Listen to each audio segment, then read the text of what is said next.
Hey guys, tonight we're slipping past the velvet ropes and gold-laced doors of Versailles, the kind of place where chandeliers outshine the moon and the powdered wigs are taller than most secrets.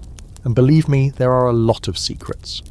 You're about to step into a world of forbidden drinks, scandalous lovers, and whispered conspiracies, all stirred, shaken and served with a side of royal decadence. You probably won't survive this, at least not without permanently changing your view of history. So before you get comfortable, take a moment to like the video and subscribe, but only if you genuinely enjoy what I do here. Let me know where you're watching from and what time it is in your part of the world. It's always fun to know who else is up this late, peeking through the curtains of the past. Now, dim the lights, maybe turn on a fan for that soft background hum, and let's ease into tonight's journey together. You arrive at Versailles during the reign of Louis XV, and it is obscene in all the best and worst ways. Every corner smells like roses and powdered ambition.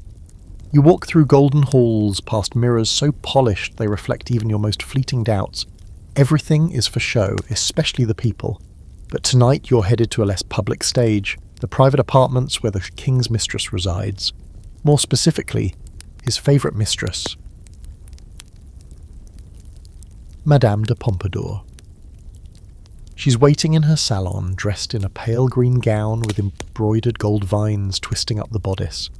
Her hair, a powdered cloud of precision, is dotted with tiny pearls. And in her hand, a delicate glass of Sauternes, golden, thick, and just the right level of sweet. It's not her first, and it won't be her last. This isn't just wine, this is liquid power. Around her, a circle of the most dangerously charming women in France are lounging on velvet cushions, their laughter softer than silk but sharper than knives. The conversation slips effortlessly from fashion to philosophy, to which Duchess is one good scandal away from exile. You pour yourself a glass, because apparently you're one of them tonight. The wine tastes like sunlight and rot in the best possible way. A honeyed richness slides over your tongue, and you immediately understand why it was once considered medicinal. That's the official excuse anyway. But here, in this yielded fishbowl of whispered alliances and secret betrayals, wine is more than a drink, it's a device. One of the ladies leans in, her voice low but glittering with mischief. The king thinks we drink it to calm our nerves, but truly, it helps us remember who said what and when. There's something deeply strategic about this indulgence. While the men at court drown themselves in Burgundy and forget their own names, the women sip just enough to loosen lips around them, without ever losing control of their own. Historical fact time: Sauternes wine, made from grapes affected by noble rot, was genuinely a court favourite. It was served chilled in crystal, especially among the nobility. Louis XV's court in particular adored the golden wine from Bordeaux's Sauternes region. Madame de Pompadour, being a sharp political mind and expert in optics, often had it served during her salons, not just for taste but for effect. Her influence extended far beyond the king's bed. She practically ran French foreign policy for a decade. And here's your fringe fact: the servants who poured this golden ambrosia, they were trained to detect poison by smell alone. One misstep and the entire room could collapse, literally and politically. There was even a rumoured wine taster whose job was to sip ahead of the guests, a job with a very short retirement plan. Now, let's stir in a little scholarly debate to keep things bubbling. Some historians argue that Madame de Pompadour used these salons not just for pleasure or manipulation, but as a subtle form of female resistance. That in a world dominated by male power, her quiet control over who drank what and who sat closest to the king was a rebellion wrapped in silk. Others claim she was just a skilled social climber who mastered the art of staying relevant. The truth, probably somewhere in between, sipping slow in a golden glass. You begin to notice that the conversations aren't random. Each question is a probe, each compliment a trap. One woman asks about your family's vineyard in the south. Another inquires whether your uncle still writes letters to the Austrian ambassador. And all the while, the wine flows. Not too much, just enough to ease your tongue. By the end of the evening, you've learned more than you intended to share, and less than they now know about you. The mistress smiles at you, her eyes sparkling like the crystal glass she twirls in her hand. "You'll come again, won't you?" she asks. "Of course you will. No one leaves Versailles the same way they entered, and certainly not after a night like this." As the clock chimes midnight and you make your way through the winding corridors of the palace, the cool stone walls feel like they're watching. The perfume of roses clings to your sleeves and the taste of Sauternes still lingers on your lips. You wonder how many secrets have been traded over glasses of that golden wine, probably more than were ever recorded in history books. You reach your chamber, the candles flickering low. Just before the door closes behind you, you hear faint laughter echoing down the hall, sly, soft, and soaked in sugar and power. The morning comes late at Versailles. Sunlight doesn't pour in. It's filtered through lace curtains and rose-tinted glass, landing softly on gold-frame mirrors and untouched love letters. You wake with a slow stretch and the residual sweetness of last night's Sauternes still hanging on your breath. But you don't have time to linger.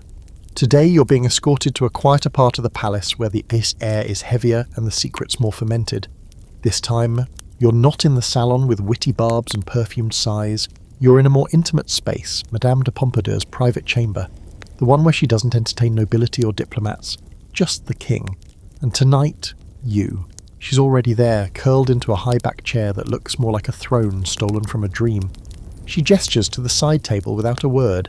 On it, a decanter filled with a deep ruby liquid that swirls like velvet.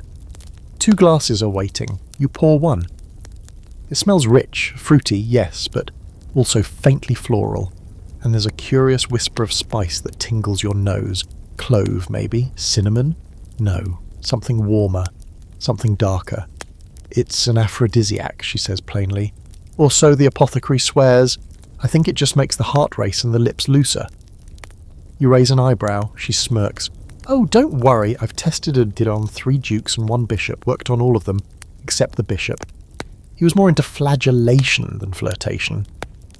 You take a sip, because what's the point of existing in Versailles if you don't dance a little with danger?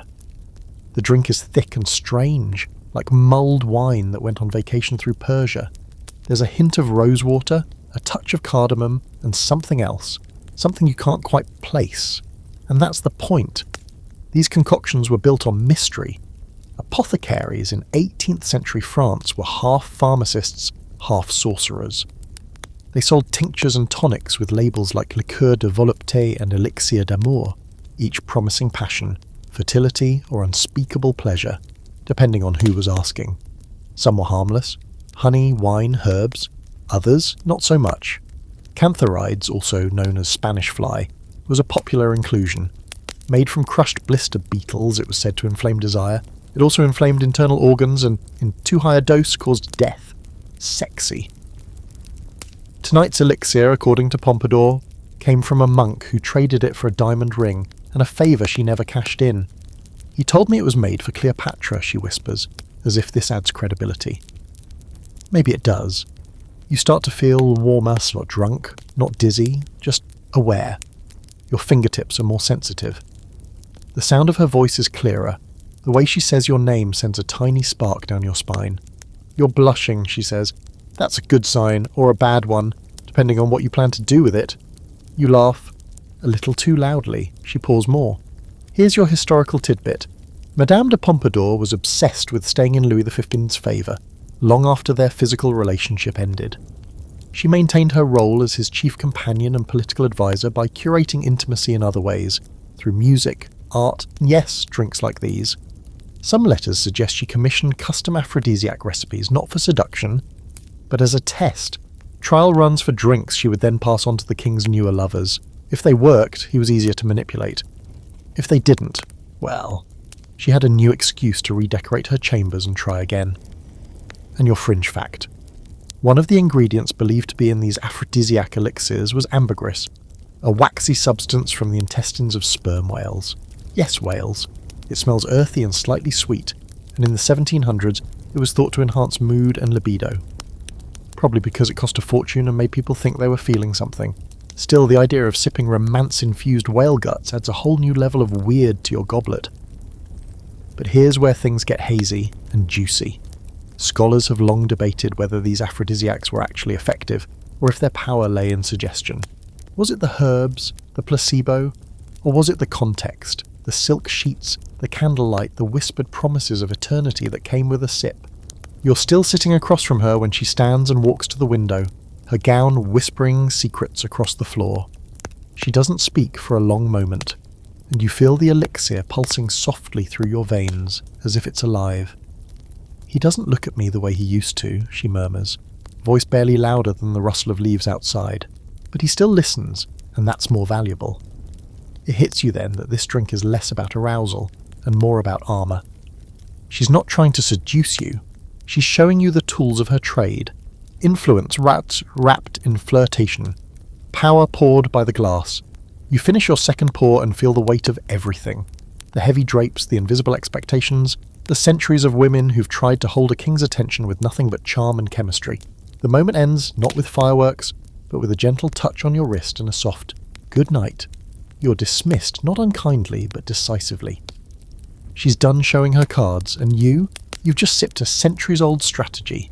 As you walk back down the quiet corridor, the warmth from the drink lingers in your chest like a secret. You can't tell if it's the elixir or her words that leave you flushed. Probably both. By now, you've learned to move quietly through the palace. No sudden footsteps, no open curiosity. The walls have ears, but the floors, they have memories. Tonight you aren't headed to a salon or a private chamber.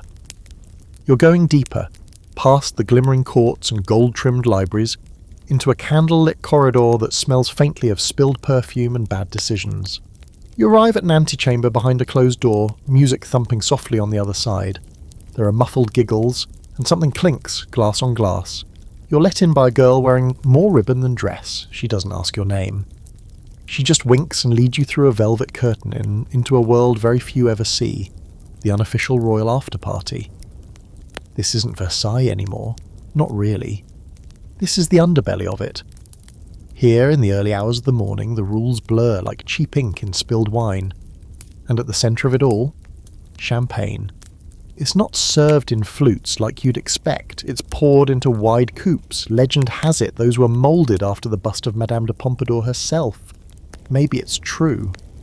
Maybe it's nonsense. Either way, it's fitting. The bubbles catch the candlelight like tiny stars dancing wildly with every tilt of the wrist.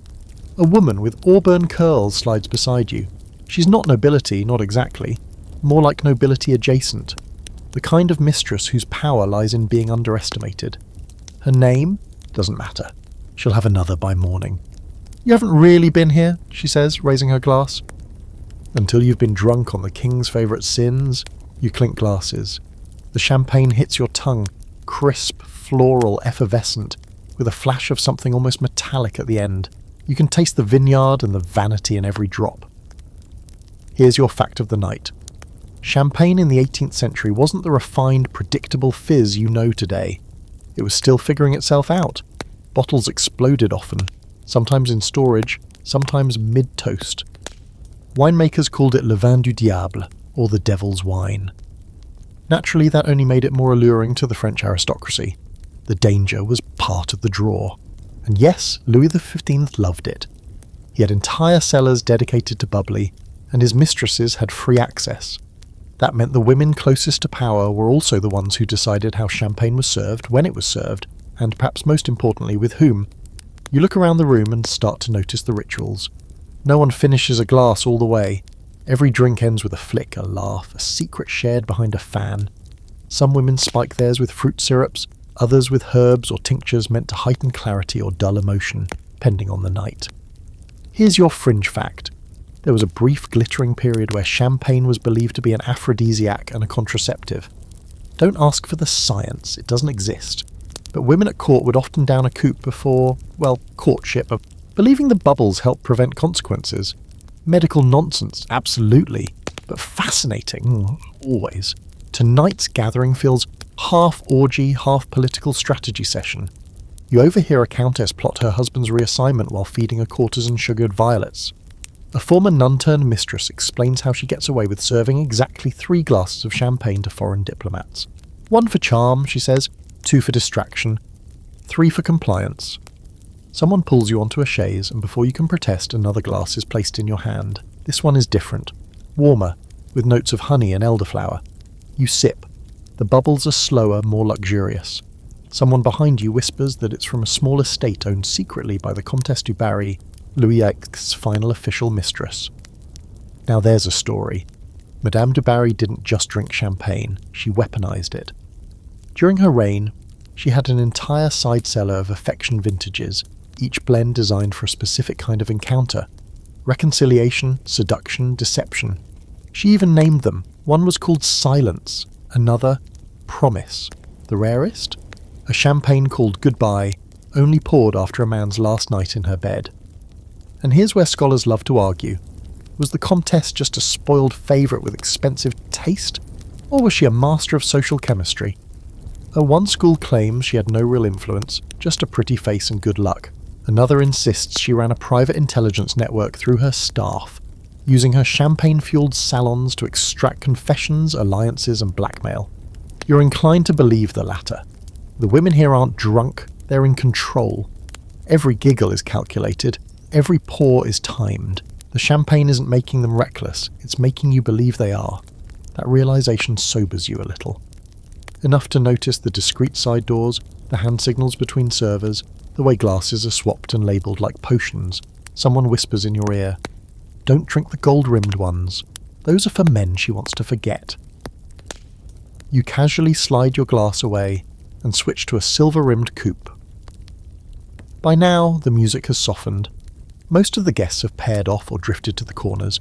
You're left with a few women and a lot of questions. One of them, an older mistress with lines like fine lace at the edges of her eyes, raises her glass toward you. "You think this is about pleasure," she says, "but pleasure is just the bait. Power is the catch." She finishes her drink in one swallow, then turns and disappears behind a curtain. The room seems colder now. You find your coat and no one stops you. As you step into the hallway, the door clicks shut behind you, muffling the sound of laughter, clinking glass, and ambition in silk gloves. Versailles doesn't sleep, it simply shifts its masks. And as you walk away, you realise there's a reason champagne became the drink of seduction, celebration, and danger. Because in the right hands, it does all three at once. You wouldn't think hot chocolate could be deadly, but here we are. The palace kitchens are quiet this morning, eerily so. Something's happened, the kind of something that makes servants whisper and guards stand with tighter grips on their halberds. You follow the sound of tension, subtle as it is, until it leads you toward the smaller receiving rooms of the Queen. But you don't reach her chambers. Instead, you're intercepted by a young footman, pale as candle wax, who slips you a note and vanishes before you can ask a single question. The note is brief. "Come to the winter room, and don't drink anything unless I pour it. No name, just a soft, elegant hand and a perfumed corner that smells faintly of cloves. Of course you go. Because how could you not? The winter room isn't cold, it's decadently warm. Firelight dances across the walls, which are painted with hunting scenes and framed in dark walnut. You expect to find some powerful nobleman holding court, but instead, you see her, Madame du Châtelet, Voltaire's secret lover, and Louis XV's not-so-secret fascination. She's sitting by the hearth, wrapped in crimson and reading some scandalous-looking manuscript. Without looking up, she gestures to the seat across from her. "I assume you know why you're here," she says, then finally glances at you. "You've been sipping too many open glasses." Before you can respond, she lifts a porcelain pot from the tray beside her and pours thick, rich hot chocolate into 2 cups. The scent hits you first, dark cocoa, cinnamon, vanilla, and something deeper, something almost metallic. "You'll drink mine," she says. "Not the Queen's. Hers killed a duchess this morning." You blink. She smiles. "Here's your historical fact. Chocolate, drinking chocolate, was all the rage in the 17th and 18th centuries, especially among royals and their mistresses. Not the sweet marshmallow-topped dessert you're thinking of. No, this was potent, bitter, spiced, and often mixed with chili, orange peel, or even amber. Imported from the Americas and exotic as sin, it was believed to have medicinal properties and, of course, aphrodisiac effects. Naturally, that made it a court favourite, and a convenient vehicle for poison. You sip cautiously. It's divine. Warm, bitter, slightly sweet, and undeniably complex. Like drinking silk laced with secrets. It coats your mouth and slides down slowly, heating everything it touches. Madame du Châtelet watches you with the kind of gaze that peels back layers without asking permission. She leans in. "You've heard the rumours, haven't you? That the Queen's cousin was found with blood on her lips. That she only drank 1 cup. She doesn't blink. The same cup I declined." Now here's your fringe fact. It was whispered that some royal kitchens kept 2 chocolate pots at all times, one for public serving and one for private guests. The difference? One had trace amounts of belladonna or arsenic, just enough to make someone ill, or gone. The mistress who managed to swap the pots could change history, or at least inherit a very nice estate. And yes, there's scholarly debate about this. Some argue that chocolate was too rich to hide poison in, it would overpower the symptoms but not suppress them. Others insist the opposite. Its thick consistency made it ideal for disguising texture, bitterness, and even colour. In fact, a few court records, now buried in bureaucratic Latin, reference sudden deaths following hot chocolate, always attributed unfortunate digestion, or a weak constitution. Sure, you ask Madame du Châtelet why she's telling you all this. Because, she says simply, you're interesting. And interesting people don't live long at court unless they're careful drinkers. She refills both cups. You hesitate this time. She laughs. I said my pot, not this pot. I'm no murderer. I prefer my enemies alive. Easier to watch them suffer. She takes a long sip and stares into the fire. You'd be surprised how many revolutions started over drinks. Not declarations, not speeches, drinks. One poisoned, one spiked, one spilled at the wrong moment. The right beverage, served to the right person, can be more powerful than an army. It's hard to argue with that when you're sitting across from a woman who once calculated the velocity of light for fun and then seduced a philosopher just to correct his math. You finish the second cup and feel calmer this time. Warmer. Not just from the drink, but from the sense that you've passed some test. The kind that doesn't come with a medal, just the knowledge that you're still breathing. As the fire burns low, she gestures toward a bookcase that slides open on silent hinges. There's a passage here. Leads to the old observatory tower. That's where we go when we don't want to be seen. You raise an eyebrow. She shrugs. Some people smuggle love letters. I smuggle equations and antidotes. You don't follow her through the passage. Not yet, but you know it's there now. Another layer.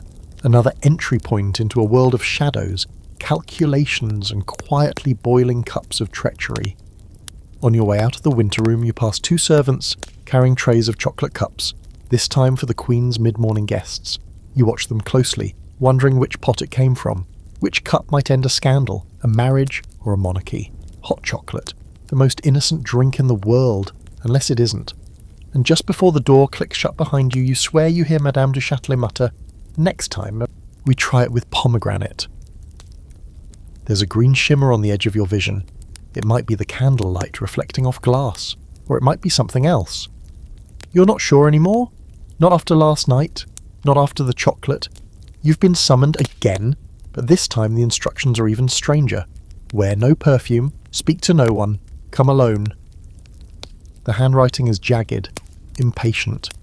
Probably not a noble woman, maybe not a woman at all, but curiosity's got its hooks in you now, and there's no escaping it. The meeting spot is outside the palace proper, past the manicured hedges and beyond the orangery, where the grass grows a little wilder and the moon doesn't ask questions. You find an ivy-covered pavilion, barely lit, with a single oil lamp swaying in the breeze. It smells like moss and metal and something bitter, like forgotten herbs in a broken apothecary drawer. You step inside, and there she is, a woman in black velvet drawers, her face framed by raven-dark hair and lit only by the strange glow of a green bottle resting between you. Absinthe. You know it immediately. The colour is unmistakable, like emeralds stirred into ice. It sits in a delicate glass shaped like a flower's bell, perched next to an elaborate silver spoon and a single sugar cube that glints like crystal. She nods at the setup. "Do you know how to drink it?" she asks. You don't really, but you nod anyway. She pours the emerald liqueur slowly, and as it hits the glass, the air fills with its unmistakable scent. Anise, fennel, wormwood. Clean and sharp but earthy. Then she takes a carafe of ice-cold water and drips it onto the sugar cube, one drop at a time. The liquid turns cloudy, blooming into a pale, milky green. The louche, they call it. It looks like a potion. It is a potion. You take a sip. Bitterness floods your tongue. It's cold, strong and utterly unlike anything you've tasted. Not unpleasant, but arresting. Like it's demanding your full attention. She watches you for a moment, then leans back and begins to speak. "I was never meant to be here," she says. "Not in court, not in silk. I was a chemist's apprentice, the mistress of a man who made medicine for kings and poisons for their enemies. You listen as she unspools her story, one thread at a time.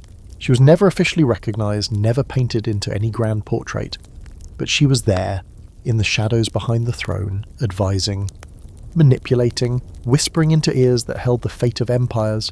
Her weapon wasn't beauty, it was knowledge. And her favourite drink, the green fairy. Absinthe wasn't even legal in France yet, not fully, but it was popular among bohemians, alchemists and mistresses who dealt in unconventional influence, especially the ones who didn't fit the powdered, corseted mould. It was rumoured to enhance creativity, expand the mind, make you see things, sometimes real, sometimes not. Here's your historical fact. Absinthe, as we know it, began circulating in France in the late 1700s, but exploded in popularity in the 19th century. Long before it became the go-to drink of poets and painters, it was quietly used in apothecaries as a treatment for digestive issues, parasites, and even mood disorders. The wormwood it contained, Artemisia absinthium, was believed to have hallucinogenic properties due to a chemical called thujone. The science behind that claim? Still murky. And your fringe fact? Some mistresses swore by absinthe not for its taste, but its effect on dreams. One diary from a minor noble's lover speaks of seeing through walls, and to hearing confessions before they were spoken after drinking it. Hallucination or heightened awareness, who knows? But you start to see why the drink was both feared and worshipped. Now here's where scholars butt heads. Was absinthe truly psychoactive? Or was its reputation built on the wild imaginations of those who wanted it to be? The doses of thujone were likely too small to trigger hallucinations, but pair it with high alcohol content, late nights, poor nutrition, and emotional overload. The mind becomes very suggestible. Some argue absinthe was a placebo for madness. Others believe it opened doors the sober brain couldn't find. Back in the pavilion, the woman pours a second glass and tells you about the Cabinet Ver, a hidden room somewhere inside Versailles, where illicit meetings were held. Not lovers' trysts, ideological ones. Thinkers, dissenters, would-be reformers. She says absinthe was the drink of choice there. Not wine, not brandy, something sharper. Something that sliced through illusions. They thought it made them braver, she says. Or at least numb enough to say what needed saying. The drink begins to work its way through your veins, curling into your thoughts like ivy through stonewall. The night feels deeper, the shadows more alive. Not menacing, just present. Your senses sharpen. The flicker of the oil lamp feels louder. The cool air on your skin feels scripted, like part of a dream you're not sure you're awake in. You ask her why she called you here. Because I'm not the only one who sees the cracks, she replies. The women at court, they play by rules made to trap them, but you might find a new game entirely. She stands then, and the glass clinks softly against the table. Her figure fades into the darkness like a wisp of vapour, her footsteps disappearing into grass and silence. You're left alone with the last of the absinthe, the green fairy swimming in circles around the bottom of your glass. You stare into it, wondering how much of what you just heard was real, and then you drink the rest. Not for pleasure, for clarity, because in this world of silk and subterfuge, seeing things that aren't there might be the only way to see the truth. You've tasted sweetness, spice, bitterness, and poison, but nothing quite like this. This morning the summons comes tucked inside a rolled ribbon, hidden in your breakfast napkin. Written in looping lavender ink, the note reads, "Come to the library before the bells ring, the one with the green lacquered doors, bring no assumptions. You show up just as the light shifts through the windows. Oh, that pale grey that turns books into shadows and floors into mirrors. This isn't the main library, the grand one, where powdered old men argue over dusty treaties. This is a private collection, tucked deep in a wing no one uses anymore. Inside, the scent hits you immediately. Worn leather, melting wax, and something rich and smoky, like roasted almonds on a winter fire. She's already there, leaning against a writing desk cluttered with scrolls and old love letters. Her gown is simple for Versailles, plum-coloured, high-necked, and without a single jewel. Her hair is pulled back, soft curls escaping in deliberate chaos. You know her, sort of.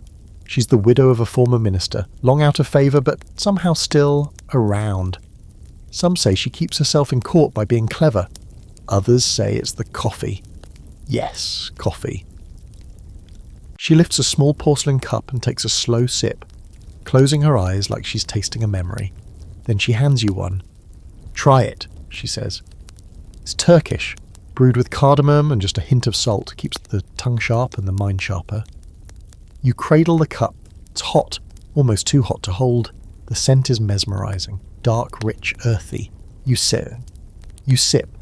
The bitterness is immediate but satisfying, followed by a bright citrus-like kick from the cardamom and an unexpected depth from the salt. It wakes you up from the inside out. This, she says, is how you survive a court full of men who underestimate you.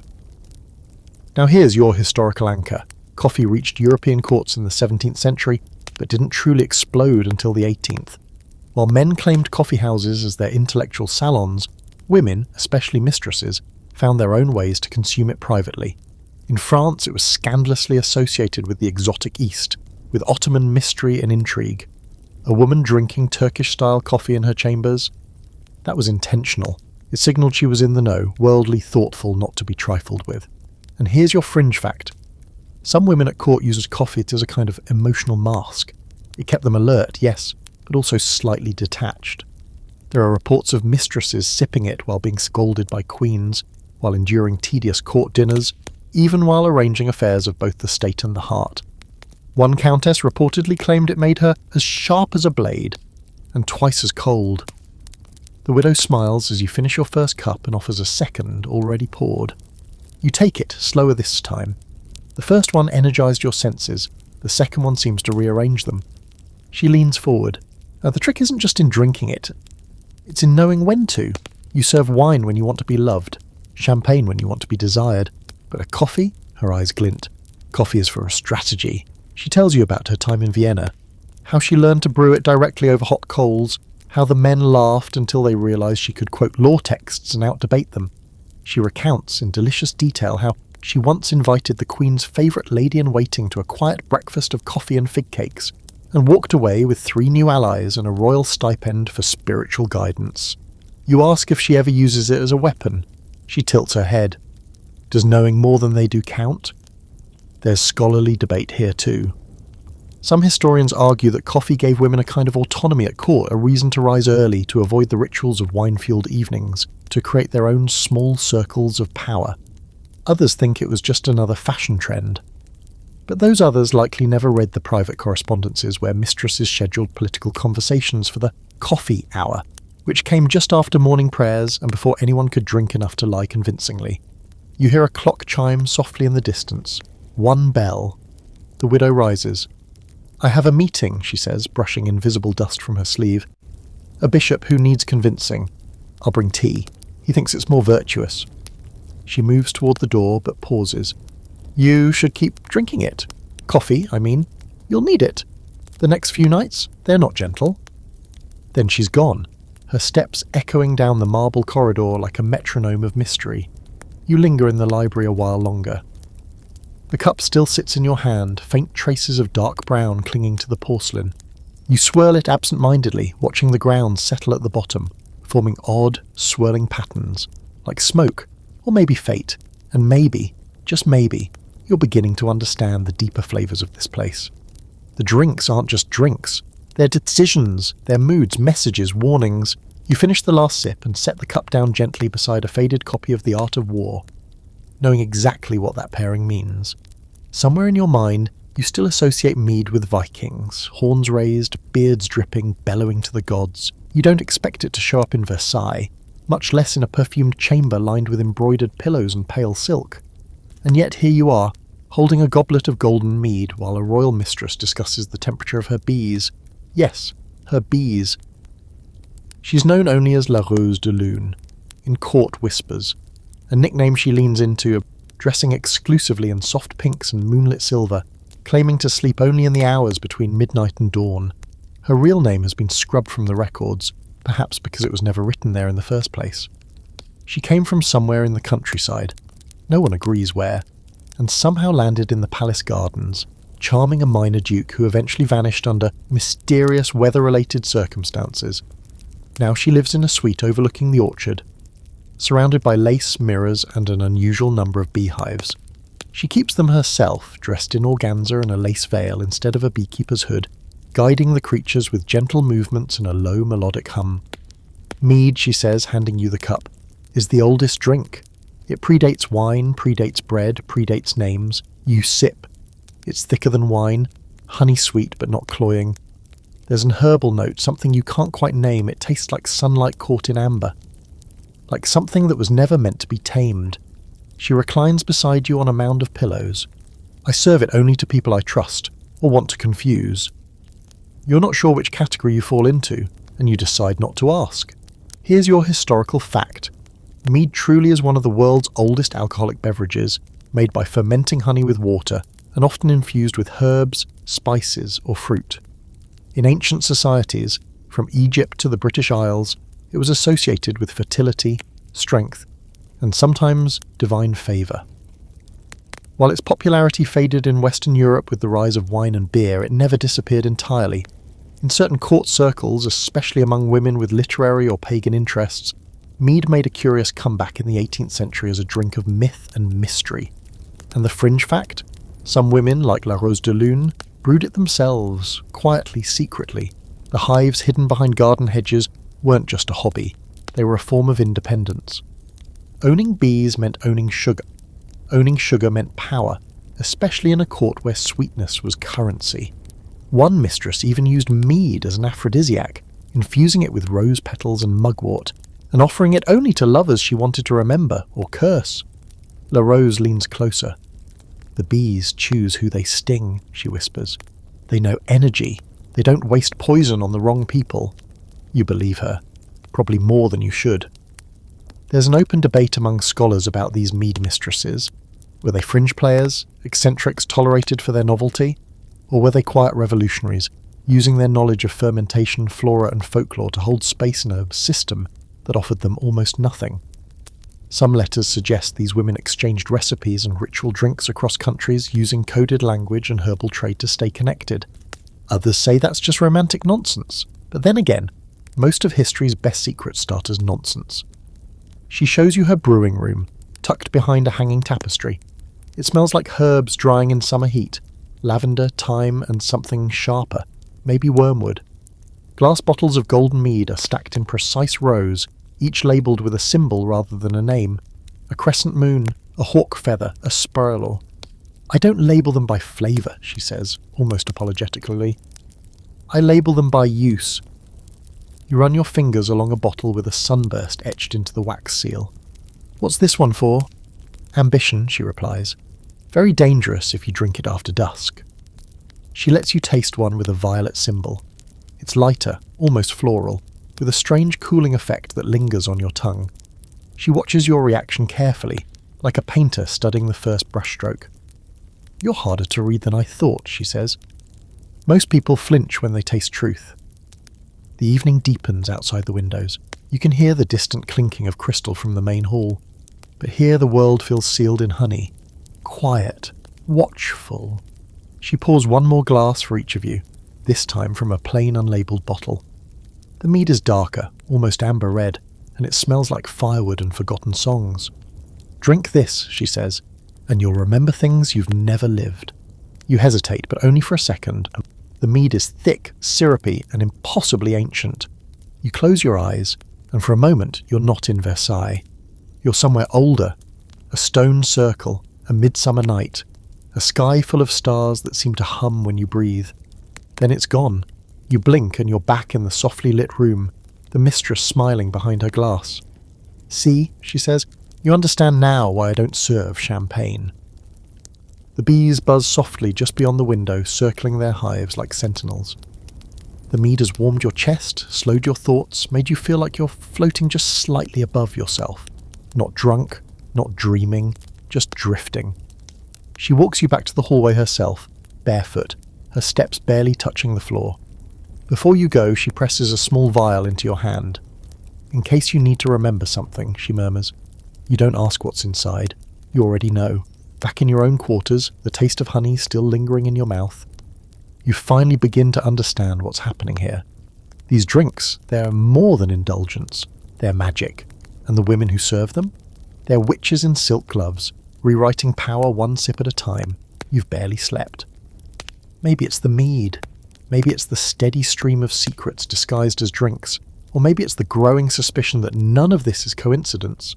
Not the invitations, not the conversations, not even the beverages. You're not drifting through court anymore. You're being led glass by glass deeper into its underbelly. And tonight, you're about to sip something colder than politics and older than sin. The invitation arrives tucked into the crease of a law book you left unattended for less than 10 minutes. It smells faintly of tobacco and oranges, and the script is unfamiliar, sharper, almost masculine. The message is short. Come to the Duke's cellar, don't ask which Duke. Just knock twice and say nothing. When you arrive, it's not a cellar in the traditional sense, more like a vault carved into the limestone beneath one of the less glamorous wings of Versailles. A place where even the rats are too scared to whisper. You knock twice, and the door creaks open to reveal a room lit entirely by lanterns suspended in bird cages. It's quiet, heavy with silence, and at the centre of it, seated in a throne-like chair upholstered in cracked black leather, is the mistress no one dares to name aloud. She's older than the others you've met. Not old, just seasoned. Polished by betrayal and burnished by blackmail. Her hair is silver, not powdered, but natural, and pulled into a braid that coils around her shoulder like a serpent. She doesn't rise when you enter. She just points to the chair across from her and snaps her fingers. A servant appears from the shadows, carrying a cut crystal decanter filled with something amber, dark, thicker than wine, heavier than mead, brandy. Not the warm, friendly kind meant for sipping beside a fireplace with friends. This is the kind that tastes like secrets buried under 6 feet of lies. It smells like molasses, pepper, dried apricots, and just the faintest trace of gunpowder. She pours for you herself, slowly, deliberately, then lifts her glass. To memory, she says, and to the threat of it. You drink, it burns in the best possible way. It lingers in your throat, in your nose, behind your eyes. It tastes like something someone once died over. Probably more than once. She leans back and studies you. Do you know why I drink this? She asks. Because wine forgets, champagne lies, but brandy remembers every time. Here's your historical core. Brandy, distilled from wine, was originally used as medicine. By the 18th century, it had become the drink of diplomats, spies, and women who refused to be underestimated. Mistresses who preferred brandy weren't just drinking, they were documenting. They held the ledger of every whispered conversation, every slurred confession, every tearful plea made after the second glass, and they never forgot. And now, your fringe detail. At least one mistress, anonymous in official records but described in journals as La Dame au Feu, is believed to have used brandy as both a lure and a ledger. She served it in hand-etched glasses with unique patterns. Subtly marking which guest drank which pour, the glass design told her who said what. So if the bishop confessed to funding a rebellion over a snake-etched glass, and a general revealed a mistress over the rose-etched one, she'd remember every detail every time. She called it her library of the mouth. You ask the woman across from you if that story's about her. She smiles, tight-lipped and dangerous. Let's just say I liked her methods. She refills both glasses, then continues. People think women like me are manipulators, that we spin men into the traps using only our thighs and perfume. It's insulting. I use silence, alcohol, timing. I let them hang themselves and just make sure the rope is polished. She shows you a small ledger, worn leather tucked in the folds of her skirt. Inside are initials, dates, wine labels, and short phrases. Code though, but you can guess what it means. You blackmail them, you say. She chuckles. No, I remind them. That's the trick. You don't threaten to expose them, you threaten to remember. That's worse. There's a scholarly theory buried in a few footnotes of obscure academic journals that mistresses like her formed informal networks. They exchanged information, not just gossip, but tactics. Shared drinks, recipes, threats that tasted sweet going down but hit like iron later. These weren't women who loved too much. They were women who listened too carefully. The mistress stands, finally. Her body is not frail, but it carries the weight of decades. She moves like someone used to stepping over buried things. She gestures toward a nearby cabinet. Inside are dozens of glass bottles, each labelled with nothing but a number. They're all brandy, she says. Some of them from estates that no longer exist, some from people who think I forgot. You select one at random. She nods and pours a careful measure. This one tastes different, softer, sadder. There's a floral note, lavender, violet, beneath the oaken burn. You ask about it. That one, she says, was the last drink of a woman who loved the wrong prince. She cried into the glass. You can still taste it. You leave with a raw throat and a head full of dates you'll never be allowed to repeat. But as the door closes behind you, you feel like you've been added to a ledger too. And somewhere in the back of your mind, you now know there is nothing more dangerous than a woman who drinks brandy and forgets nothing. You don't plan on seeing an alchemist's lover today. You didn't put it on your calendar, didn't dress for metaphysics, didn't expect the scent of scorched iron and violets to wrap around your ankles like a warning. But the palace has a way of folding space when it wants to. One moment you're outside the library, chasing a breeze that smells like ink and orange blossoms, and the next you're in a corridor that shouldn't exist. It's narrower than any hallway in Versailles has a right to be. The wallpaper cracked and faded, as though time got tired halfway through its work. A door stands at the end, painted a dusky blue with symbols scratched into the brass knocker. Circles within circles, lines like constellations or maybe scars. You knock once, silence. Then the door opens on its own, very slowly. Inside, chaos disguised as elegance. Books piled in mismatched towers. Bottles in all shapes and sizes scattered across velvet-covered tables. Candles burning with flames not quite the right colour, blue-green, one that flickers with a nervous purple glow. And in the middle of it all sits a woman with a quill in one hand and a smoking teacup in the other. She glances up, unsurprised. "You're late," she says, even though no one gave you a time. She doesn't rise, just gestures for you to sit across from her, next to a brass burner, where a glass vessel is distilling something that smells like clove and old secrets. She's not dressed like the others. No corset, no satin, just a long robe of deep wine-red silk, embroidered with gold thread in the shape of serpents. You sit. She pushes the teacup toward you. "You'll want to sip slowly," she says. "This one's eared." You look down into the cup. The liquid is almost translucent, pale gold with a shimmer like starlight. It smells different. Not like tea, not like wine, like something between the two, but layered with crushed herbs, dried citrus peel, and the faintest whiff of something metallic. You take a sip. It's warm, almost effervescent, with a sweet taste that doesn't cling. A clarity blooms behind your eyes. Not the fog of wine or the burn of brandy, this is precision. Stillness. You feel like you could listen to every ticking clock in the palace at once, and hear the difference between each tick. She watches you carefully. "It's my own blend," she says. "Made for those who wish to outlive their relevance. Here's your historical touchstone.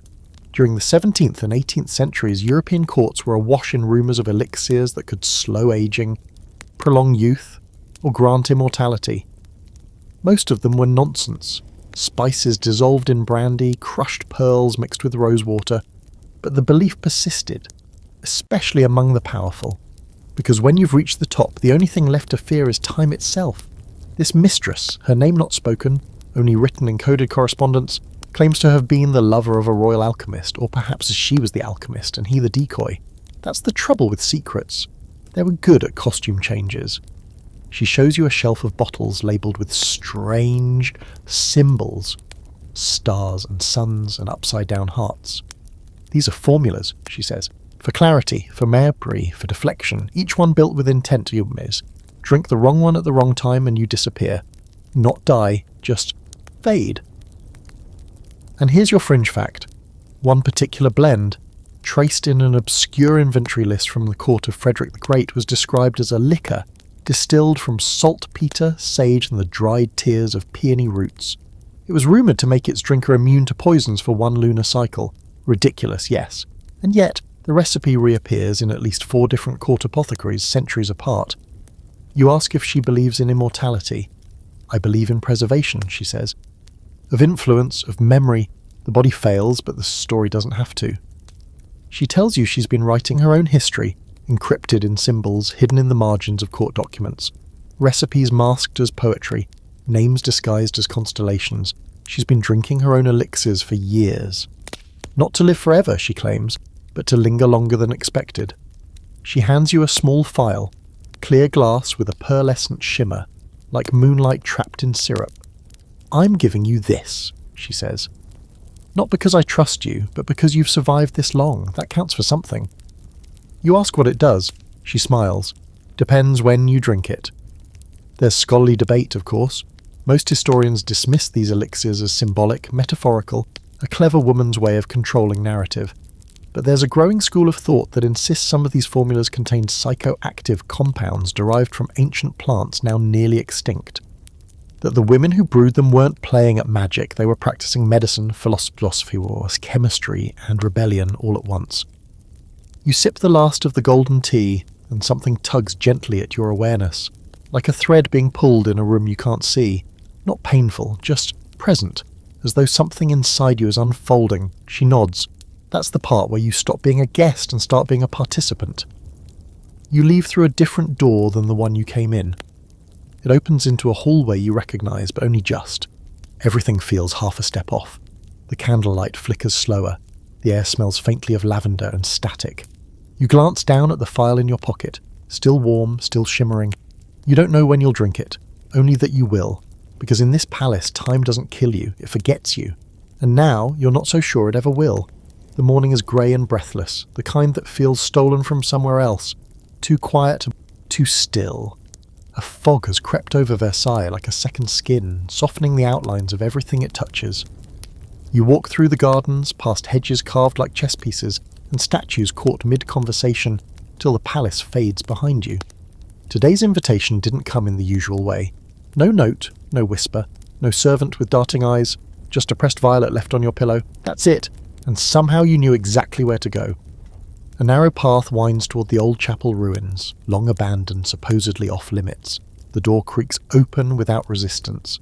Inside, vines stretch through shattered stained-glass windows, and moss climbs the walls like it's trying to erase history. At the centre of the space, beneath the collapsed dome, sits a woman on a stone bench. She's dressed simply in a linen gown the colour of bruised lavender, her dark hair pulled back with a silk ribbon. Her hands are stained violet red, and at her feet, a wooden crate filled with grapes. Not just any grapes. Small, deep purple, with a shimmer of silver frost. You recognise them from old market tales, the cursed fruit of the Bishop's Hill, grown on forbidden land, supposed to cause fevered dreams, ecstatic visions, and in rare cases, temporary muteness. And yet, here they are, crushed beneath her bare feet as she hums a low, wordless tune. "You're just in time," she says without turning.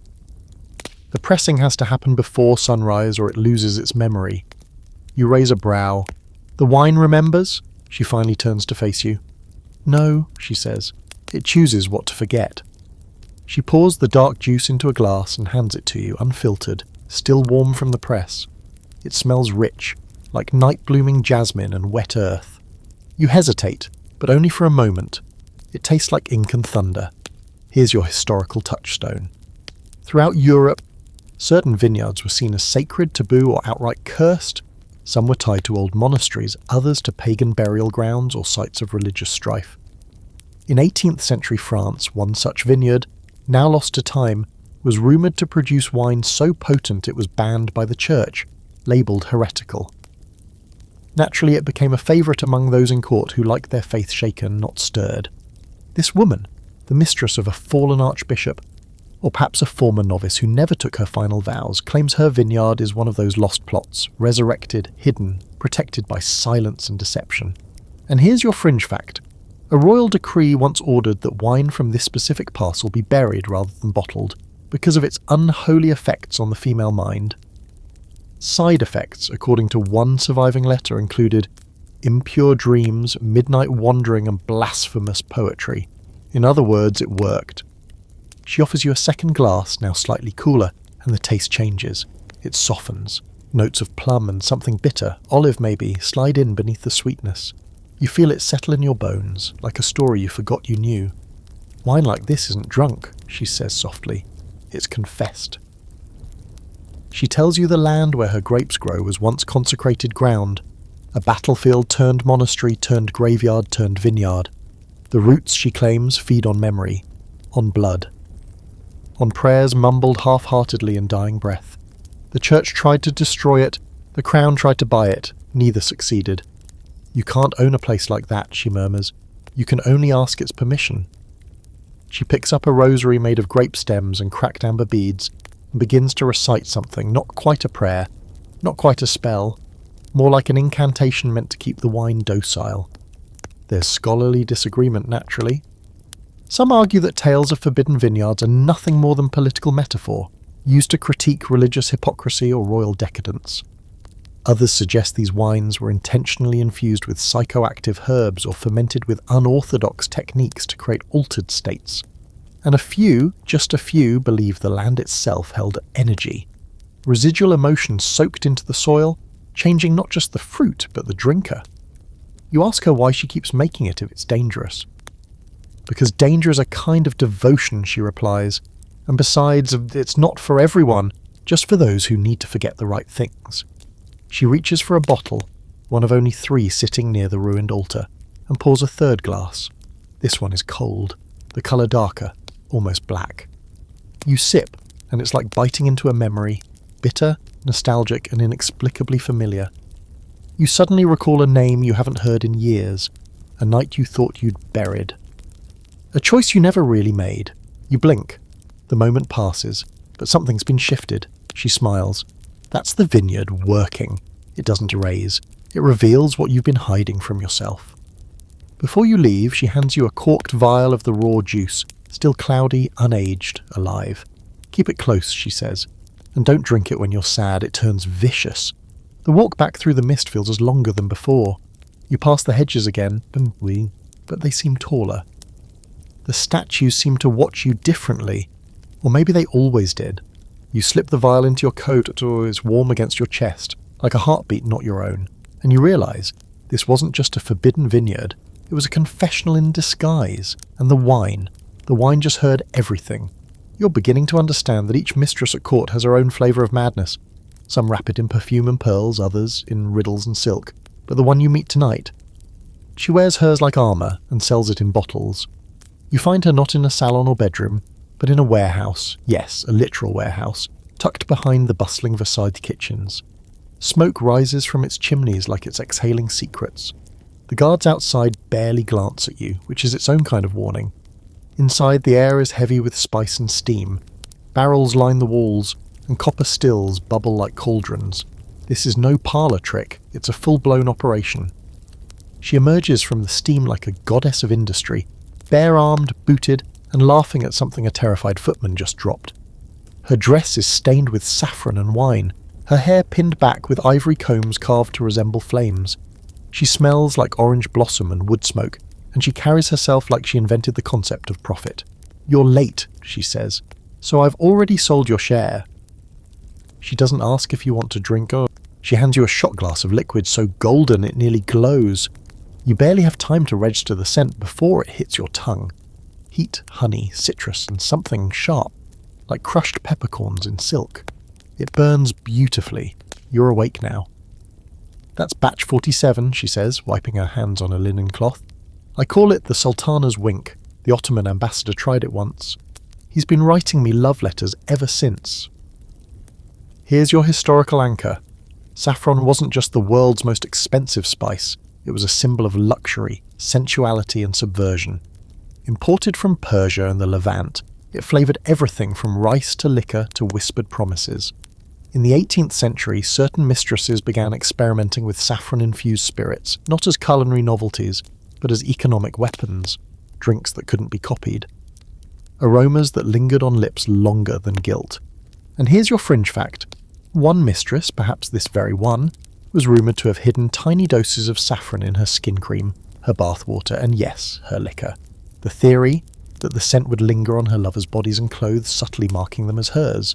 Like a calling card you couldn't wash off. She refills your glass. This batch tastes different, sweeter, cooler, with a hit of cardamom at the end. She watches your reaction with interest. "That one's for memory," she says. "A little too effective, if I'm honest. One bishop tried it and started crying about a girl he abandoned in Marseille 20 years ago. I had to give him brandy just to shut him up. You ask how she got into distilling. She raises an eyebrow. Poisoning was too cliché, she shrugs. But influence through flavour? That's art. She gestures around the room. Barrels marked with sigils and numbers. Crates bound for ports in Italy, Egypt, even South America. Her reach goes far beyond the court. She's not a mistress. She's a monarch of spirits. There's a scholarly debate surrounding women like her, mistresses who turned their royal proximity into industrial empires. Some argue they were anomalies, rare exceptions in a patriarchal system. Others claim they were just the tip of a vast, hidden network of women who moved goods, gossip and gold beneath the silk-gloved surface of court life. "Do you know how many dukes owe me favours?" she asks, walking over to a shelf lined with delicate bottles shaped like teardrops. "Not because they love me, not because I flatter them, because I get their wives drunk on this." She holds up a bottle of glimmering pale yellow liquid, and suddenly I'm the one they confess to. You take a sip of that one, and it's like sunshine on the tongue. Light, citrusy, with a whisper of mint. Refreshing, dangerously easy to drink. She calls it Chapel Light. The drink you pour when you want someone to feel safe, before you close the trap. She hands you a vial to take home. No label, just a saffron-coloured ribbon tied around the neck. "In case you need to shift the mood," she says. "But don't pour too much. It gets chatty." Before you leave, she takes you to the back of the warehouse to a small locked cabinet hidden behind a stack of empty crates. She unlocks it with a key she wears around her neck, then opens the doors to reveal a row of identical black bottles. Matte, unlabelled, ominous. "What's in those?" you ask. She doesn't smile. For once, her voice is quiet. "Batch 0. My first attempt." It doesn't forget. She closes the cabinet. Back outside, the night feels thick with potential. Your mouth still tingles with saffron and secrets. The warehouse lights flicker behind you like stars hiding behind smoke, and you realise she's not just distilling spirits. She's distilling truth, burning it down, bottling it up, and selling it to the highest bidder. You walk away with a golden buzz and the sense that somewhere, a kingdom just changed hands, one glass at a time. You're not sure what hour it is when the next summons arrives, only that it comes folded inside a pressed iris, delivered by a man with no shoes and a face too serene for palace work. The note is barely a sentence. Come for tea, come alone, come quiet. It's signed only with an ink blot. Smeared at the edge as if whoever wrote it changed their mind halfway through their name. You dress simply, no powder, no lace, just linen and silence, and follow the path that winds behind the Queen's garden. Past the marble maze, past the swan pond, past the part of Versailles that likes to forget it exists. There's a rusted iron gate half swallowed by ivy, and beyond it, an overgrown garden. Not the kind meant for show. This is a garden with thorns, the sort that blooms without permission. At its centre is a pavilion, circular, with a roof tiled in blue porcelain. It glimmers like a secret under the moonlight. You step inside and find a low table set for two, steam rising from a pot carved from stone. There are no servants, no guards, just her. She is already seated, gloved hands folded neatly in her lap, her dress a deep navy that melts into the shadows. She is not beautiful in the conventional sense, she is something rarer. Composed, precise, her face is expressionless. But her eyes are relentless, like she's reading your lineage, your lies, and your future all at once. Without speaking, she gestures for you to sit. You obey. She pours the tea slowly. No ceremony, no flourish, just control you inhale. It smells like betrayal in bloom. Soft, floral, a hint of smoke followed by something bitter and unfamiliar. You sip, and everything slows down. The taste is delicate, lavender maybe, but with a sharpness underneath like crushed laurel or old paper. You can't place it. You're not meant to. She speaks at last, voice low, smooth, and without a hint of warmth. Do you know what kind of tea this is? You shake your head. Neither do I. She smiles, not kindly. It was sent to me in a velvet box with no name, no note, and no scent before steeping. I drank it, and then I waited. I didn't die, so now I serve it. Here's your historical fact. Tea in Catherine the Great's court and those who tried to emulate her was never just tea. It was theatre. Diplomacy, espionage, French mistresses, especially those with ambitions stretching beyond the court, mimicked Russian habits to set themselves apart. Certain rare blends, jasmine from the east, Fermented bricks from China, even samovar-smoked oolongs became tools of stratagem. The tea you served said more than your title. It revealed your alliances, and now your fringe fact, a rarely acknowledged phenomenon among royal mistresses, was the tea trial. That is, each new blend, especially those sent from foreign courts, was first steeped and served to a single, usually expendable guest, often an ambitious younger woman. If she thrived, the tea entered rotation. If she vanished, the teapot was shattered and the room redecorated. Why did you drink it, you ask? She pours herself another cup. Because power doesn't wait for guarantees. The debate among historians, of course, is whether this kind of behaviour was paranoid or perfectly rational. Some call it performative poisoning, an elaborate charade meant to make women seem more dangerous than they were. Others argue it was entirely real, that a mistress had to treat every drink as a loaded question. One sip and you rise, another and you rot. You ask why she invited you here. She raises an eyebrow. 'Cause you haven't asked anything stupid yet? That apparently is a compliment. She tells you this garden was once part of the Queen's private prayer space, turned over to wild growth after the Queen stopped praying. She lost something here, she says, running her fingers along the rim of the cup. Or perhaps she gave it away. You watch the steam curl between you like smoke signals in a language you've only just begun to learn. She leans in. Do you know how many treaties were signed over tea? None, but do you know how many were ruined by it? You shake your head. All of them. She laughs then, short, sharp, like the clang of a dropped blade. A few paces away you notice a marble basin filled with water, reflecting the moon in perfect stillness. She tells you that she makes her decisions there, not by looking in it, but by watching what doesn't reflect. Sometimes the truth leaves a space, she says, and absence is louder than presence. You finish your cup. You're not dizzy, not drugged, but your focus has narrowed to a pinpoint. The smell of moss, the sound of distant wind, the tiny pulse behind your ear. You feel attuned. You stand to leave, but she stops you with a hand lightly on your wrist. One more thing, she says. The tea isn't safe. That's why it works. She hands you a satchel tied with black thread, heavier than you'd expect for leaves. Brew it when you need answers, she says, not when you need peace. Outside, the moon has shifted just slightly off-centre in the sky, or maybe you have. You carry the satchel close to your chest as you walk back toward the main palace. Somewhere behind you, you think you hear the kettle boil again, on its own, and you know now, not all poisons kill, some simply change what you believe is true, and some you don't mean to get invited to her rooms. In fact, no one ever means to. It's the sort of invitation that arrives like a fever, sudden, disorienting, and strangely pleasurable. It starts with a scent. Roses, but not the kind from the gardens. This is something heavier, darker, like a rose that bloomed in moonlight and was picked by someone with blood under their fingernails. You catch it trailing down the gallery near the Hall of Mirrors. It curls around your senses, whispers across your skin, and pulls you in the way perfume always does when it's been weaponized. You follow it. How could you not? To a door with no nameplate, just a velvet curtain draped where a guard should be. You push through and find yourself in the perfumed chambers of her. The mistress with no title, no lineage, no paintings in any corridor, yet somehow known by every diplomat, every courtesan, every terrified lady-in-waiting who has ever wondered why her husband suddenly started stammering during supper.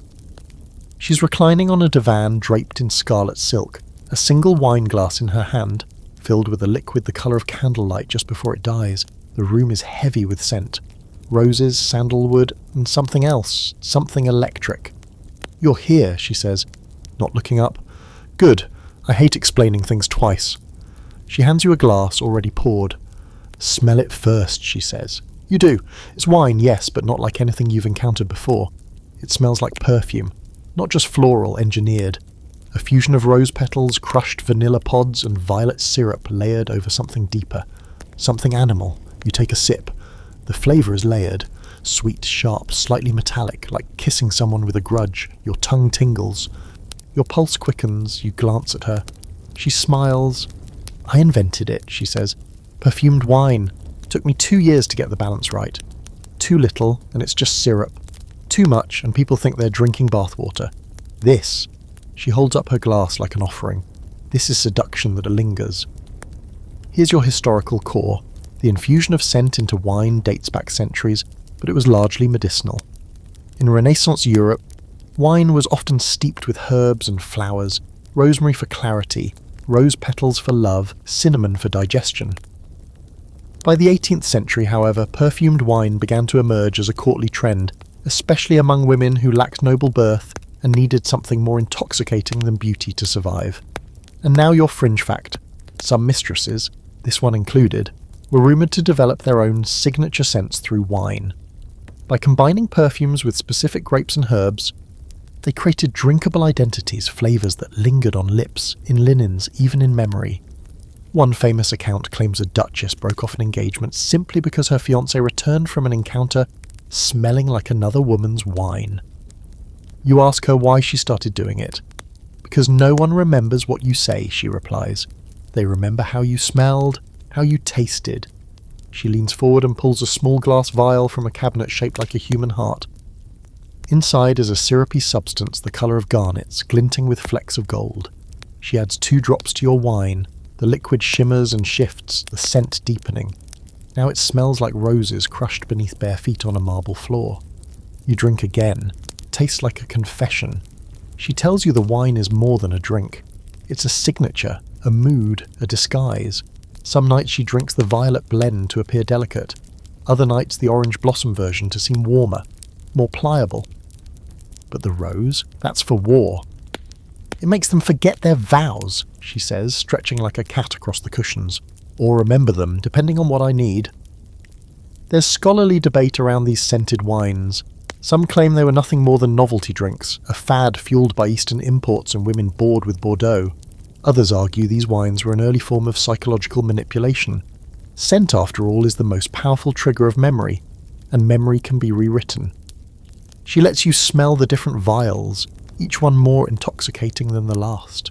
One smells like first heartbreak. One smells like moth-eaten prayer books. One smells like an open window in early autumn. You ask if they're magical. She raises an eyebrow. They don't need to be. People want to be bewitched. All I do is offer them the flavour of surrender. She shows you her mirror, a massive gilded thing that takes up half the wall. But it's not a mirror, not really.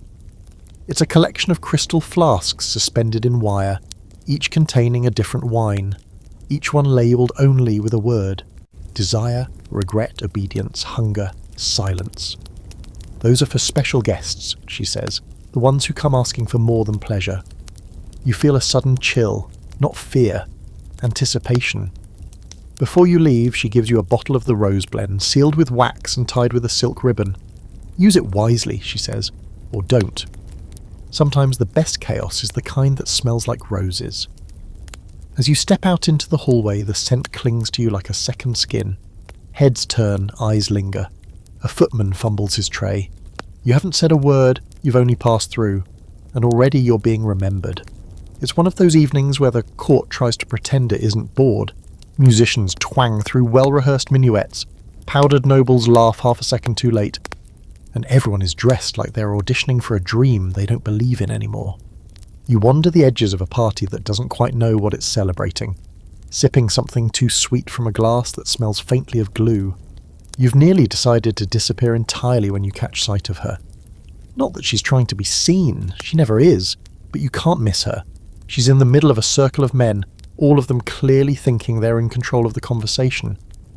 And yet she's the only one not facing them. She's leaning back in a carved chair, one booted leg thrown over the other, a half-empty glass of gin in one hand and a riding crop in the other. Her hair is tucked beneath a tricorner hat, a hat indoors at the court, and she's wearing breeches, actual breeches, not the dainty, half-scandalous kind aristocratic women wear when they want to flirt with transgression. These are workman's breeches, black leather, polished like armour. The kind of thing you wear when you're not just pretending to break the rules, you're rewriting them. You've heard of her, of course. Everyone has. She's called La Capitaine, mistress to no one officially, yet somehow always near the top of the court's chain of influence. Rumour says she once posed as a stable boy for a year just to gain proximity to a prince. Another claims she infiltrated a war council disguised as a guard and altered battle plans mid-meeting. But what you're staring at now, what's real, is the gin. She catches you watching, lifts her glass and crooks a finger. You join her before you can think better of it. You look thirsty, she says, voice low and crackling with humour. Don't worry, I don't share unless someone earns it. She pours you a glass from her personal flask, a square-cut crystal bottle with a silver stopper engraved with a wolf's head. The gin is clear and sharp-scented, almost medicinal. You expect something brutal. Instead, it's brilliant. Cold, complex, tinged with juniper and lemon, and something like black pepper and rainwater. It hits the roof of your mouth like a challenge and finishes like a dare. You like it? She asks. I made it myself. Infused it with angelica root, coriander, and enough law-breaking to make it interesting. Here's your historical core. Gin, while born in the Netherlands, found its home and its scandal in England. By the 18th century, it had a reputation both for liberation and destruction. In France, it was an outsider's drink smuggled in through diplomatic loopholes or brewed in secret stills. Among the court, it was rare and controversial. Among women who didn't play by the rules, it was a statement. And here's your fringe fact. One court mistress, not officially recognised by the king, but certainly feared by the rest, was known for distilling her own gin in the bathhouse beneath her apartments. She called it midnight discipline, and claimed that a glass before a negotiation would straighten the spine and loosen the leash. Some say she added an herb found only in churchyards, something that made men forget the last lie they told. La Capitaine leans in. Champagne makes you soft, wine makes you sleepy, brandy makes you talk too much, but gin? She taps your glass. Gin makes you honest. You take another sip, and you believe her. She nods toward the nobles still buzzing around like confused bees. They don't know what to do with me. I speak their language, but I don't care about their rules. They see a woman in breeches and think they're safe. Poor bastards. You ask her how she keeps her position. By never needing one, she replies. I don't belong to anyone. And that terrifies them more than poison ever could. There's a scholarly debate around women like her, those who rejected traditional forms of femininity yet still found power in proximity to it. Some claim they were tolerated because they were novelties. Others argue they were essential. Lightning rods for the court's repressed fantasies, allowed to exist because they served as living metaphors for rebellion. But the smartest historians know better. Women like La Capitaine weren't allowed to exist. They forced the issue. You will finish your glass. She refills it without asking. I distill different gins depending on the mood, she says. This one's for clarity. There's another, more floral, I call it ambush. One for sleep, one for survival, one for seduction, one for sex. And then there's ashes. I only bring that one out when something needs to end. She doesn't offer you ashes. Instead, she hands you a small tin flask, engraved with her wolf symbol. For when you need to remember who you are, she says, or forget who they want you to be. You're about to thank her when a bell rings somewhere deep in the palace, signalling some minor ceremony no one actually cares about. The circle of men that once surrounded her begins to disperse like smoke. One or two glance back, uncertain if they were bested or blessed. She adjusts her hat and stands. Time to be seen, she says, with mock exhaustion. These people panic if I vanish too long. They start to believe in their own importance. You step aside to let her pass, and she pauses beside you just long enough to murmur, "Careful with that gin. It tells the truth, even when you don't want it to." Then she's gone, striding down the corridor like a storm given legs. You pocket the flask, feeling its cool metal against your ribs, and you think maybe power doesn't always wear pearls and paint. Sometimes it wears boots. Drinks gin and never asks permission. Tonight begins with a whisper, not a note. You're walking near the reflecting pool, that long, perfect sheet of glass stretched across the edge of the gardens, when a voice drifts over your shoulder. Soft, feminine, utterly casual. You'll want to come with me now. You turn and she's already walking, no name, no invitation. Just the soft swish of a midnight blue cloak and the glint of candlelight reflected in kohl-rimmed eyes. She doesn't check to see if you're following. She knows you are. You pass through an iron gate you didn't know existed, then through a half-open greenhouse overtaken by climbing vines and the smell of crushed mint. At the far end is a bathhouse carved from ancient Roman stone, older than the palace, older than France, probably older than God's attention span. Inside, the marble floors are damp and the air is warm, thick with perfumed steam and flickering shadows. It smells like lavender, pine, and something heavier than opium. You recognize it instantly, even if you've never had it this pure before. She gestures to a stone bench, pulls two shallow cups from a bronze tray, and dips a ladle into a ceramic vessel bubbling gently over coals. The drink that pours out is thick and silken, a strange greyish-brown hue shot through with golden threads. It's milk, or something like it.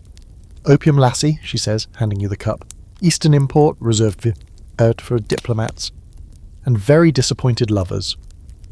You hesitate. She watches. It doesn't numb you, she adds, reading your face. It clarifies you, until it doesn't. The second cup lies, but the first one always tells the truth. You sip.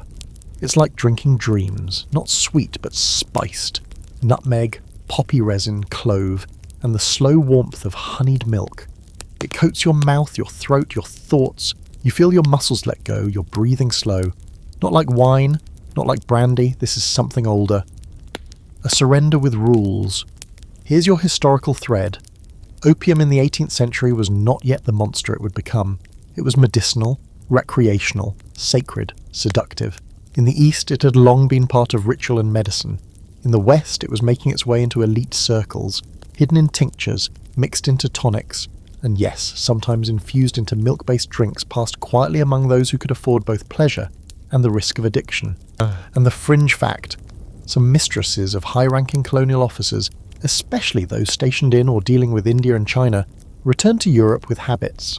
Not just of drinking opium, but of hosting private milk ceremonies in rooms like this one, where they used the lassie as a medium for seduction, manipulation, and introspection. Some claim to receive visions, others claim to remember things they hadn't lived. One, according to a letter locked away in a British archive, claimed she could smell lies after her second sip. You look at the woman before you, she's pulled off her cloak and now lounges on a divan, her skin glowing with sweat and scented oil. Her hands are ink-stained, and around her neck hangs a chain with a vial of amber-coloured liquid. "You think we do this for fun?" she asks, lazily swirling the last of her drink. "We do it to hear our own thoughts. This palace is loud, even when it's silent." She tells you she was once sent as a bride to a man 3 times her age, an East India Company bureaucrat with more ledgers than teeth. She escaped him through slow poisoning and clever paperwork, returned to court with a recipe and an imported poppy strain, and never looked back. Now she runs this bathhouse. No one talks about it, but everyone knows it exists. It's not a brothel. It's not a spa. It's a sanctuary for women too smart to drown their thoughts in wine and too tired to keep pretending they don't need to forget. You glance around. There are other rooms beyond this one, shrouded in steam and shadows. You hear murmured laughter, the faint splash of water, the clink of porcelain. Somewhere someone is crying softly. No one interrupts. That's the rule here. There's scholarly dispute, of course. Some argue that these opium-laced milk drinks were simply soothing tonics, a placebo effect dressed in mystery. Others point to journals, physicians' notes, and classified letters that suggest women in these bathhouses used opium to enter trance-like states, where they made political calculations, recited memorized treaties, or confronted deep traumas without flinching. Whether or not the drink held magic, the results were undeniable. She pours a second cup. You hesitate. She nods. That's the choice. The first cup is clarity. The second is surrender. You don't drink it. You're not ready. And somehow she respects that more than if you had. She hands you a small wrapped bundle, a linen pouch, warm to the touch. For a night when your thoughts won't shut up, she says. Steep it in milk, drink before moonrise, and lock the door. You leave quietly, the warmth still in your veins, your heartbeat slow and rhythmic like waves against a shore you've never visited. Behind you, the bathhouse breathes. It exhales its secrets into the night. Somewhere, a woman slips underwater and re-emerges knowing something she didn't before, and you walk back into Versailles, not quite awake, not quite dreaming, the taste of poppy milk still coating your tongue. The palace is still loud, but now you're quieter, and you know how dangerous that can be. You're beginning to feel like the drinks choose you, not the other way around. You don't seek them out. They arrive, summoned not by desire, but by reputation. And tonight's drink? It doesn't come with a ribbon or a whisper. It comes with a letter, folded with military precision, sealed with a pressed black wax rose, and delivered by a man in a blood-red waistcoat who says nothing, but waits to ensure you read it. The message inside is 8 words long, mud she has distilled something new to come before midnight. The room you're led to is at the top of a narrow stone tower that spirals high above the main palace. Not a tower meant for show, no chandeliers, no frescoes. This one was built for waiting, for watching, for survival. Inside it's cold, not from weather, but from design. Stone walls, iron fixtures, a long wooden table scarred with burn marks and knife gouges. On it sits a distiller's coil, still warm, and a single bottle, black glass, opaque, with no label. She's standing by the window, silhouetted against the distant flicker of torchlight. You recognise her instantly, though you've never been this close. She's the one they don't speak about. Not out of fear, but out of etiquette. The exile. The former mistress who fell from favour, disappeared and then somehow reappeared, wealthier and more dangerous than before. Her name's been struck from records, but her presence, that lingers like perfume on a buried gown. She turns slowly, her face half-shadowed. "I wasn't expecting company," she says, but she doesn't sound disappointed. She gestures to the chair across from her, then pours 2 glasses from the black bottle. The liquid is colourless, nearly invisible except for a faint shimmer when it catches the light. You lift the glass to your nose. Nothing, no scent, not even alcohol. "It's called revenge," she says. You raise an eyebrow. "Because you don't feel it until later." You sip. It's cold. That's the first thing. Not icy. Cold, like frost trapped in liquid. No flavour, no aroma. Just a sensation that sweeps your mouth, your throat, your chest. It leaves nothing behind except the distinct awareness that something irreversible just occurred.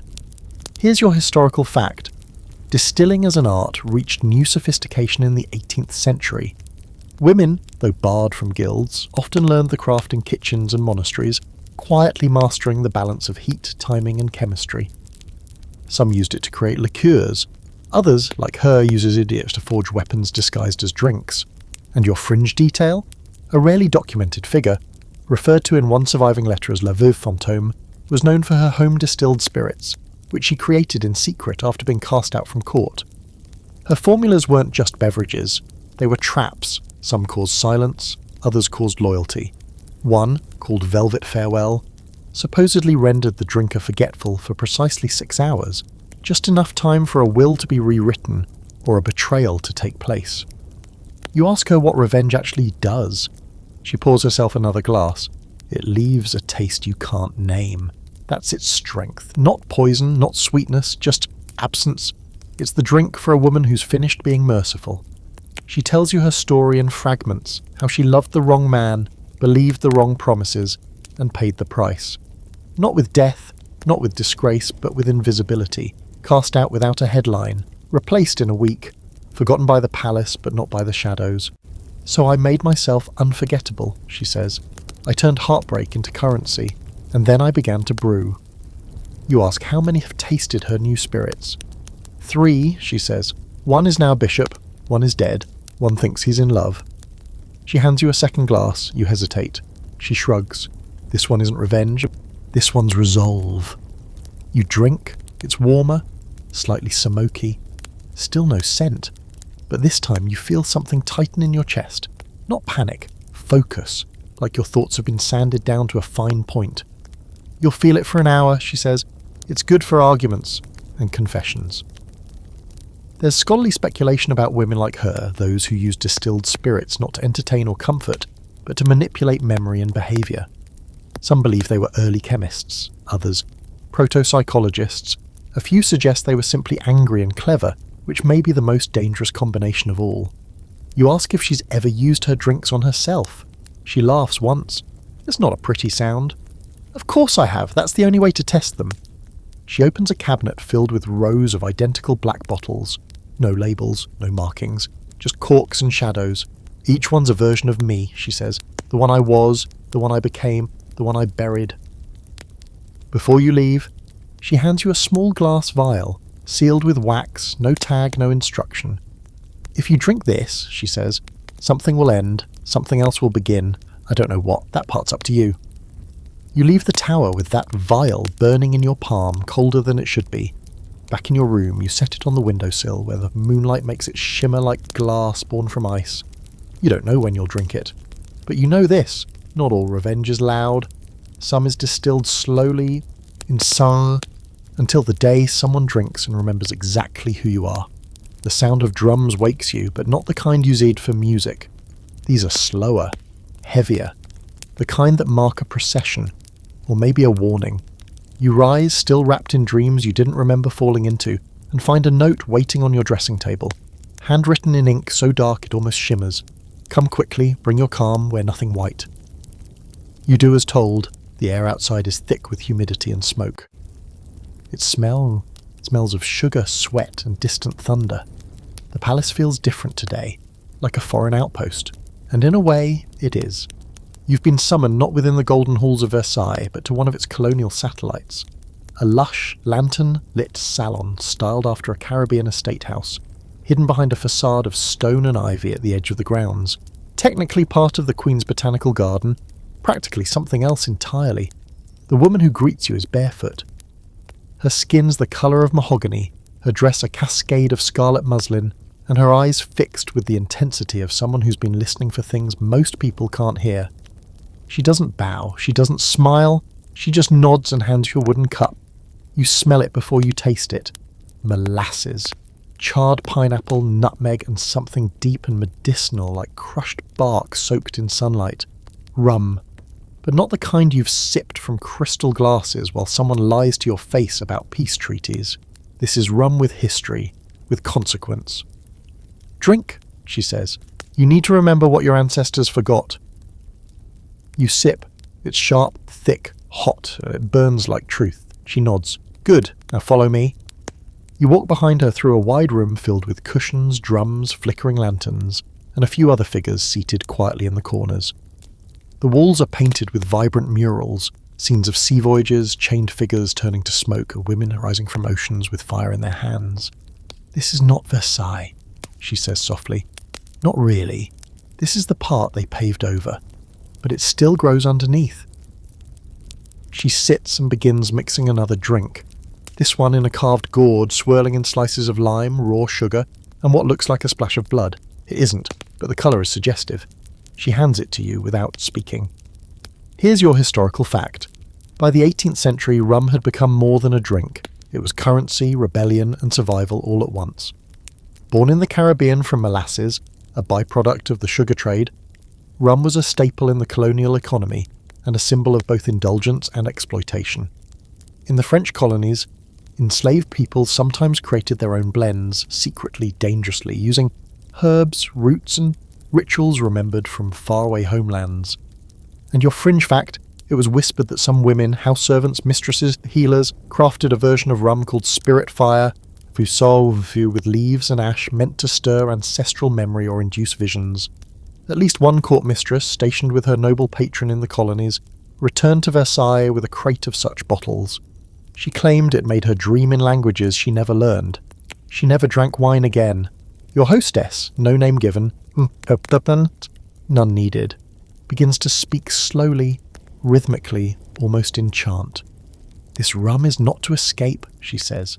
It is to return, to feel what you've been told to forget, to remember where your voice comes from. She invites you to close your eyes. You do. And for a moment, you're no longer in a salon. You're standing barefoot on a sun-baked road, wind curling through your hair, the scent of smoke and sugar pressing into your skin. You hear drums, real ones now, and the sound of water against wood. Something deep within your chest aches, not from pain, but from recognition. You open your eyes and she's watching you. The first time is always like that, she murmurs. The second time you choose what you see. She tells you she was once brought to court as a curiosity, a gifted herbalist from the colonies, civilized by the royal physician, and gifted to a marquis who didn't understand the first thing about the fire he'd tried to tame. She stayed, and quietly she started mixing. I don't poison, she says. I provoke. She points to a shelf filled with glass bottles, each containing rum of different shades, amber, gold, nearly black, and are labelled in French. One is etched with a crescent moon, one with a snake, one with a pair of eyes staring forward unblinking. There are 3 types, she explains. One brings visions, one brings peace, and one brings the truth. You ask which one she gave you. She smiles, slow and wide. That's the one that brings you. There's debate, of course. Most historians don't like talking about the colonial mistresses. Too messy, too political, too haunted. But the records are there. Buried, fragmented, but undeniable. The letters from nobles who couldn't sleep without their nightly dram of Sunfire. The complaints filed by priests about spiritual corruption in the Queen's garden. The sudden policy shifts after a quiet drink with a woman no one could quite place. You finish your second cup. The burn feels less like heat now and more like momentum. Your hands are steady, your thoughts are sharp. She stands and gives you a final drink to carry, a squat palm-sized bottle sealed with wax and wrapped in banana fibre. For the day you need to know who you are beneath all this, she says, gesturing to the palace you've left behind. You ask what's inside. A story, she says, but you can only hear it when you're ready to listen without judgment. You walk back to the palace under a moon that feels closer than usual. The night air carries new weight. The taste of rum still lingers on your lips, but beneath it there's something older, earthier, like roots, and in your pocket the bottle hums quietly. Not with danger, with memory. The story finds you in the orchard. Not in the rows of manicured apple trees near the garden where the Queen occasionally pretends to pick her own fruit. No, deeper. Past the hedge line, past the trellises, past the whispering marble fawns who never quite face the same direction twice. This orchard doesn't make it onto any palace map. It's wild, overgrown with gnarled trees heavy with fruit that glows faintly in the evening light, as though the apples remember candlelight from centuries ago. You were brought here by a child. A girl no older than 8, barefoot and silent, who handed you a velvet ribbon and tugged your hand before disappearing between the trees. The ribbon, of course, is not just a ribbon, it's an invitation. Waiting beneath a sprawling apple tree is a woman in a hunter green dress, embroidered with tiny gold stars so fine they catch the light and vanish when you look straight at them. She's sitting on a barrel, legs crossed, hands wrapped around a bottle of cider so dark it's almost red. She's alone, no servants, no mirrors, just a woven basket of apples at her feet and a rusted dagger stabbed deep into the tree bark behind her. "You came," she says, as if you've been late for a meeting scheduled years ago. She opens the bottle without flourish and pours the cider into 2 copper cups. "You can call it velvet," she says. "Everyone else does, even if they don't say it to my face." You take the cup. It's cool, heavier than expected. The cider smells like autumn and alchemy. Ripe apple, caramel, cinnamon, and something bitter, like crushed leaves or betrayal. You sip. It's glorious. First sweet, then sharp, then a deep smoky note that curls across your tongue like a secret halfway told. She smiles. "It grows on cursed land," she says. "That's why it tastes honest. Here's your historical anchor. Cider was common among the people, not the nobility. But in the 18th century, it found its way into more refined circles when crafted correctly. Fermented apple drinks infused with herbs, spices, and even trace metals began appearing at court under the guise of rustic fashion. But behind the scenes, women like Velvet were using cider for far more strategic ends, distilling their own blends, spiking their own barrels, and in one case reportedly using cider to extract a confession from a royal courier that led to the execution of a spy. And here's your fringe fact. One notorious variant of cider, nicknamed Whisperwood in private journals, was brewed with valerian root, night-blooming jasmine, and a pinch of iron dust. It wasn't meant to kill, it was meant to loosen tongues. It left the drinker euphoric, nostalgic, and just vulnerable enough to say things they'd never say sober. Or sober adjacent. Velvet passes you a second cup and begins slicing an apple with the dagger from the tree. "Do you know why this orchard is off the maps?" she asks. "Because once, years ago, someone tried to poison a prince here. They blamed a gardener, but everyone knew it was her." She gestures to the apple. "His mistress." She just smiled and said, "The apple was honest, the prince wasn't." You ask if the story's true. She shrugs. "I like the flavour of it." She tells you this orchard has been hers for years now, granted as a minor estate after some discreet assistance involving a letter. A stable boy and an intercepted diplomatic pouch. Since then, she's made herself into a cider baroness in everything but name. She selects the apples herself, presses them with a carved stone wheel said to be stolen from a druid ruin, infuses each barrel with a blend only she knows. No 2 batches are the same, she says. Each one is meant for a specific guest, a specific moment. The one you're drinking, this batch is called the Red Ruse. You ask what that means? "It's for liars," she replies, "or for people about to be lied to." There's scholarly dispute around the concept of coded ciders. that women use customized fermentation and flavour notes to speak in metaphor, bypassing the surveillance of male-dominated court society. Some dismiss it as poetic nonsense. But enough letters survive.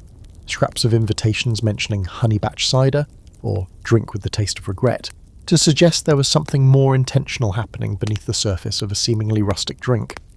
Velvet pours a final cup, and this one she drinks herself. You watch her face change. Barely. The smile falters. Her eyes darken. This one, she says, wasn't meant for company. But I want you to know what it feels like. You sip, and suddenly the orchard is a little colder. The apple trees seem to lean closer. You feel a deep ache, not sadness, but something heavier. Recognition. The taste is darker than before, deeper apple, almost fermented to vinegar with a touch of ash. This one's called inheritance, as she says. It reminds you of the things you carry without choosing. You sit in silence for a while. The trees rustle above you. Somewhere an owl calls. Before you leave, she offers you an apple. Not one from the basket, one she picks directly from the tree. It won't grow in your garden, she says, but it'll remember this garden. That's what matters. You take it.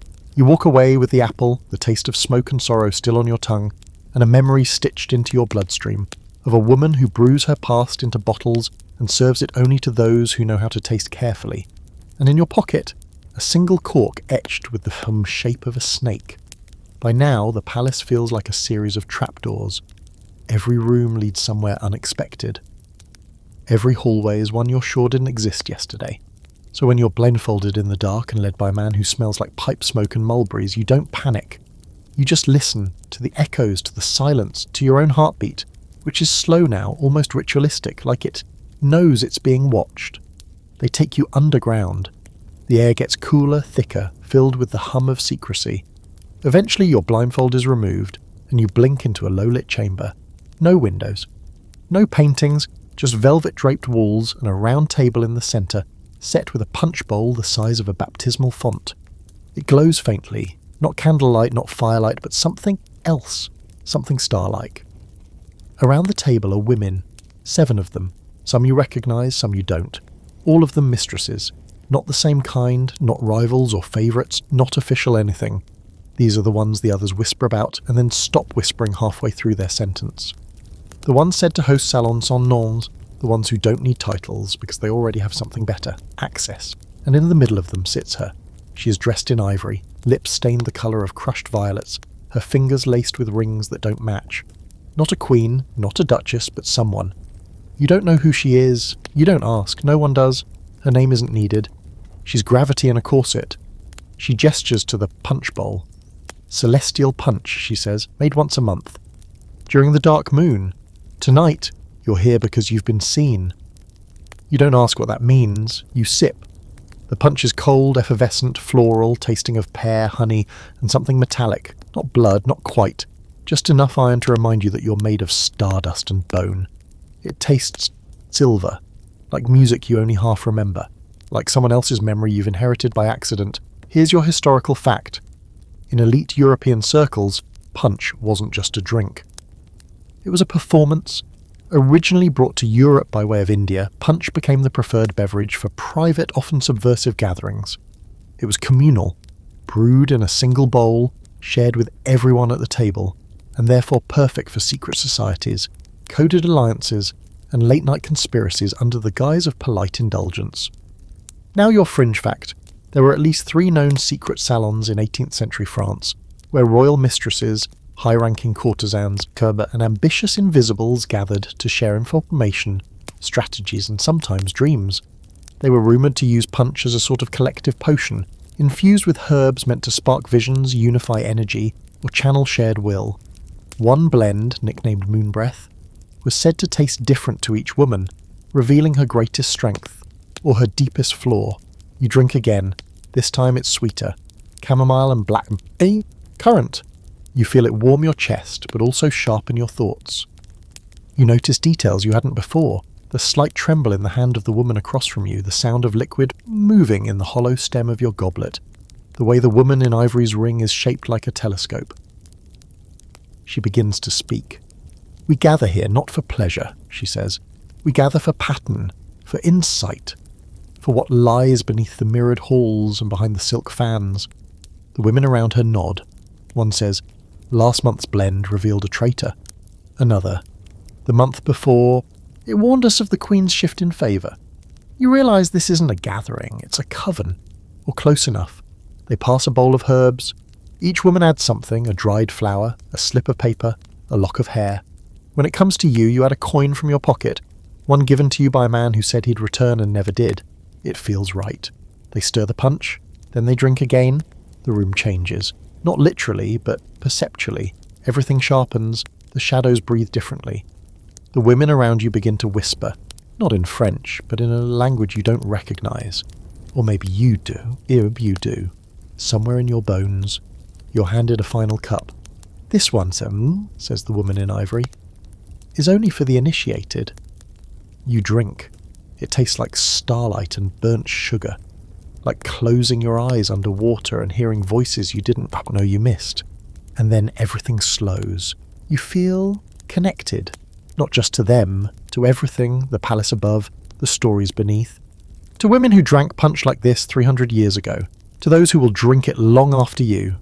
There's a scholarly theory buried in footnotes, dismissed naturally, that punch circles were a form of shared dreaming. That the women who gathered to drink weren't intoxicated, but tuned in. That they altered their perception just enough to see what men couldn't. Not magic, just intention. Distilled. You believe it now, because as you sit in that circle, heart pulsing in time with women you barely know, you feel something ancient slip into place. Before you leave, they mark your wrist with a touch of ash. "Next month," the woman in ivory says, "you'll bring the base spirit." You don't ask what kind, you just nod. You emerge from the chamber alone. The palace feels different now. Not bigger, not smaller, just more aware of you. And somewhere, deep in your chest, the punch is still fizzing. Not in your stomach, in your memory. The palace rarely sleeps, but it does hold its breath. You feel it tonight. The hush beneath the chandeliers, the stillness behind the velvet curtains. A sort of waiting. Not the kind that anticipates joy, but the kind that braces for revelation. You were not summoned this time. No note, no servant, no ribbon. Just a simple observation. A flickering candle at the end of the East Gallery. A place no one uses anymore. A place you're not meant to find. So of course you follow the flame. The hallway leads to a door you've passed before, but never noticed. It looks like a linen closet, but behind it is a spiral staircase lined with mirrors so old they barely reflect. At the bottom, a red door. Locked, of course, but when you press your palm against it, it opens. Just like that. You're underground again. This time the space is larger. Warmer. Draped in dark velvet, the walls lined with books, masks and portraits that don't seem to blink but still know you're there. At the centre of the room is a round table. Carved oak, unadorned, except for a single object. A bottle, deep red glass, stoppered with wax and glowing faintly in the candlelight. You are not alone. There is a woman here, seated on a chaise, her gown the colour of old wine, her skin pale as wax. Her face is tired, not aged, but tired in the way candlewicks grow weary from too many nights of pretending they weren't burning themselves away. "I've been waiting," she says, without standing. "You're later than expected." You apologise, you're not sure why. She gestures to the bottle. "This," she says, "is port, but not the kind they serve with cheese and stale conversation. This is my port." She pours you a glass, and as the liquid settles, you see it's almost black with a ruby sheen at the edges. It smells like the end of something. Fig, black cherry, cinnamon, and a strange metallic undercurrent you can't quite place. You sip. It's heavy, sweet, but not innocent. It coats your mouth like velvet soaked in truth. "This port," she says, "is for the children that never existed." You freeze. She's not smiling. "In this room," she says, "we speak of the things that stayed secret. The mistakes, the absences, the choices." She stands finally, and you see her more clearly. Her waist is tightly corseted, but her shoulders slope as if under invisible weight. Around her neck, a chain of baby teeth, coated in gold. You don't ask. She walks to a cabinet and opens it, revealing rows of bottles, port, but each labelled not with a vintage but with a name. Every bottle, she says, is a confession. Here's your historical fact. In 18th century Europe, port wine, rich, strong and syrupy, was typically consumed by men, particularly after meals, as a digestive. But in private circles, among women who played by different rules, port took on new meaning. It was used as an offering, a morning drink, a secret shared only in rooms with no windows. And your fringe fact? There are accounts, rare, coded, nearly forgotten, of port being used in midnight rites by mistresses who had lost pregnancies or hidden births. They would toast not the living, but the unborn. It was said that port had the power to clot the past, to seal it in glass and silence. One courtier once referred to these gatherings as bloodless baptisms. She pours herself a glass now, sits, and begins to speak. Not about politics, not about court, but about the child she was meant to bear. About the way the king never knew, or pretended not to. About the nursemaid paid in cents and the midwife who never made it back to the village. You say nothing, you just sip. The port grows heavier with each taste. Now you taste rosemary, iron, and something like violets crushed in dirt. It feels like drinking grief made elegant. She shows you a drawer in the table. Inside are letters, hundreds, maybe more, each sealed with a red wax, each addressed to no one. These, she says, are the names we didn't get to say. There is debate, of course. Some scholars dismiss these rituals as superstition, no more meaningful than tossing salt or tying a ribbon to a tree. Others, however, see in these quiet, undocumented moments a kind of counter-history, a parallel record kept not in ink and ledgers, but in wine and silence. One historian once described port as the velvet veil drawn over women's wounds. You ask her why she still drinks it. Because I remember, she says.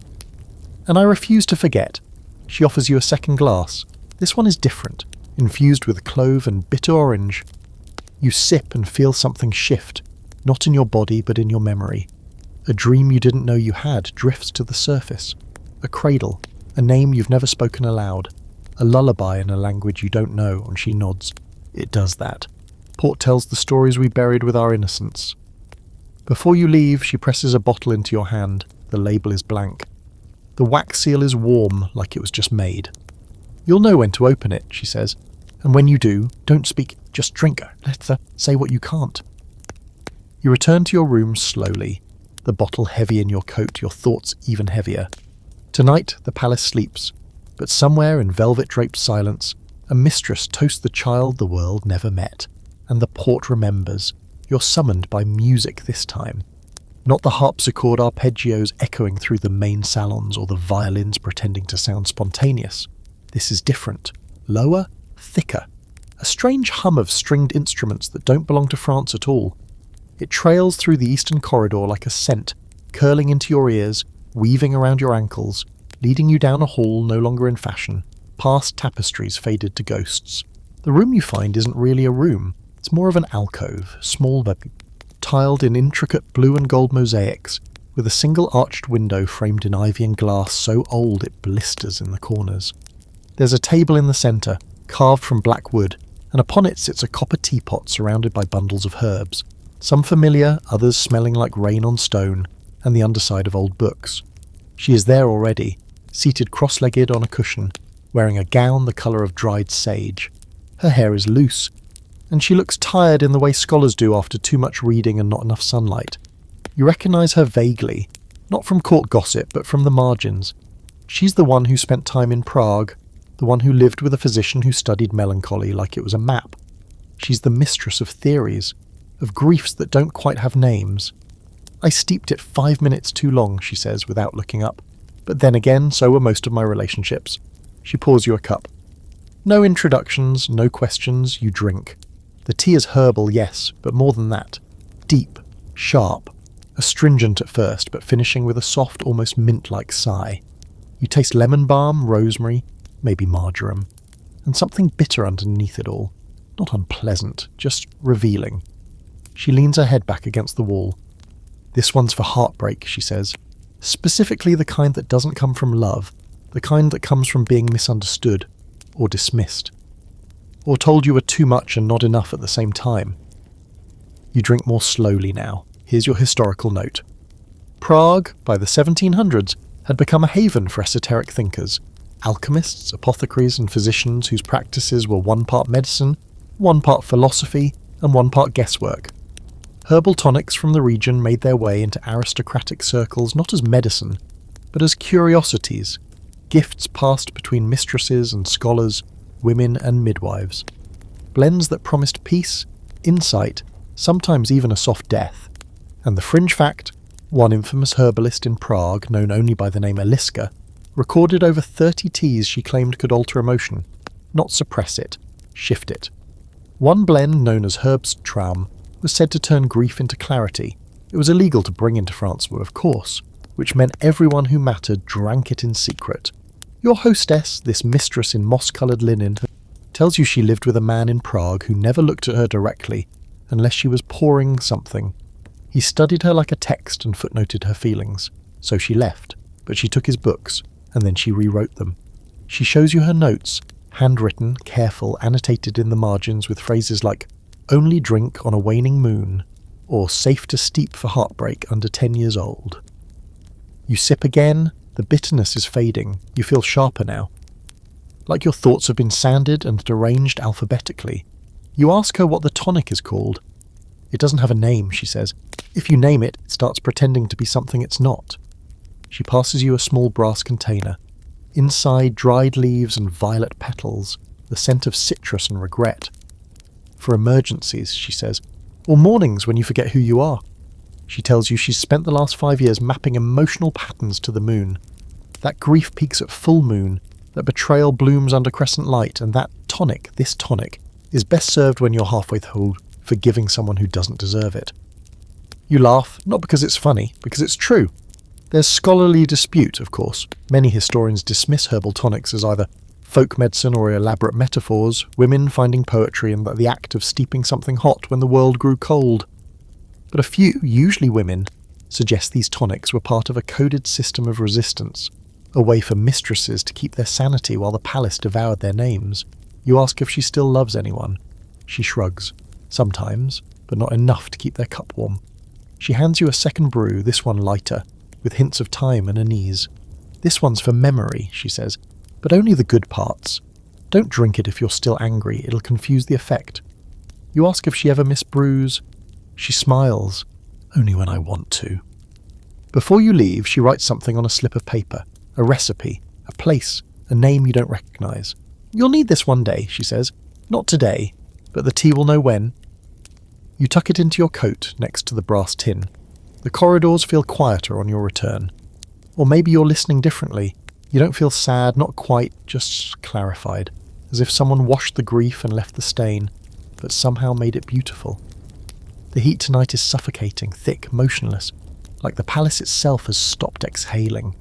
You can hear the stone sweating, even the air feels exhausted, curling slow and heavy around your ankles. It's the kind of night that makes mischief melt and truth rise like steam from a hidden spring. And it's the kind of night when secrets don't hide in parlours or powder rooms. They ferment, underground. You receive no note, no escort, not even a glance. Just a whispered phrase passed in a crowded hallway by a woman you've never seen before. Marble baths, bring no shoes. So, barefoot, clairvoyant, you find the door half buried behind the Queen's Western bathhouse. Disused, ignored, officially under repair for decades. But the moment you descend the staircase beneath the tiled archway, the air shifts, cooler, earthier, real. The passage opens into a subterranean bath chamber, Roman in design, all curved stone and arched ceilings. Torches flickering in sconces that have no business still working. And there, gliding between pools of gently steaming water, is her.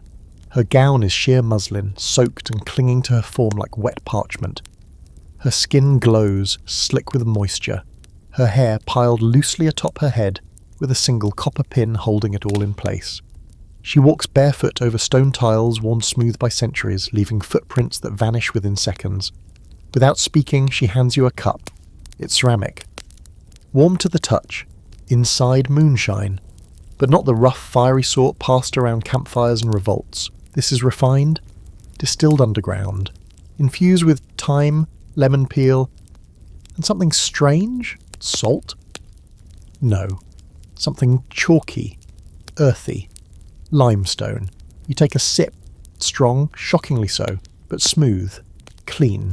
It floods your mouth with brightness, then vanishes like a ghost through your throat, leaving nothing but clarity and the faintest taste of minerals. You'll want to sit, she says finally. You're sweating through your confusion.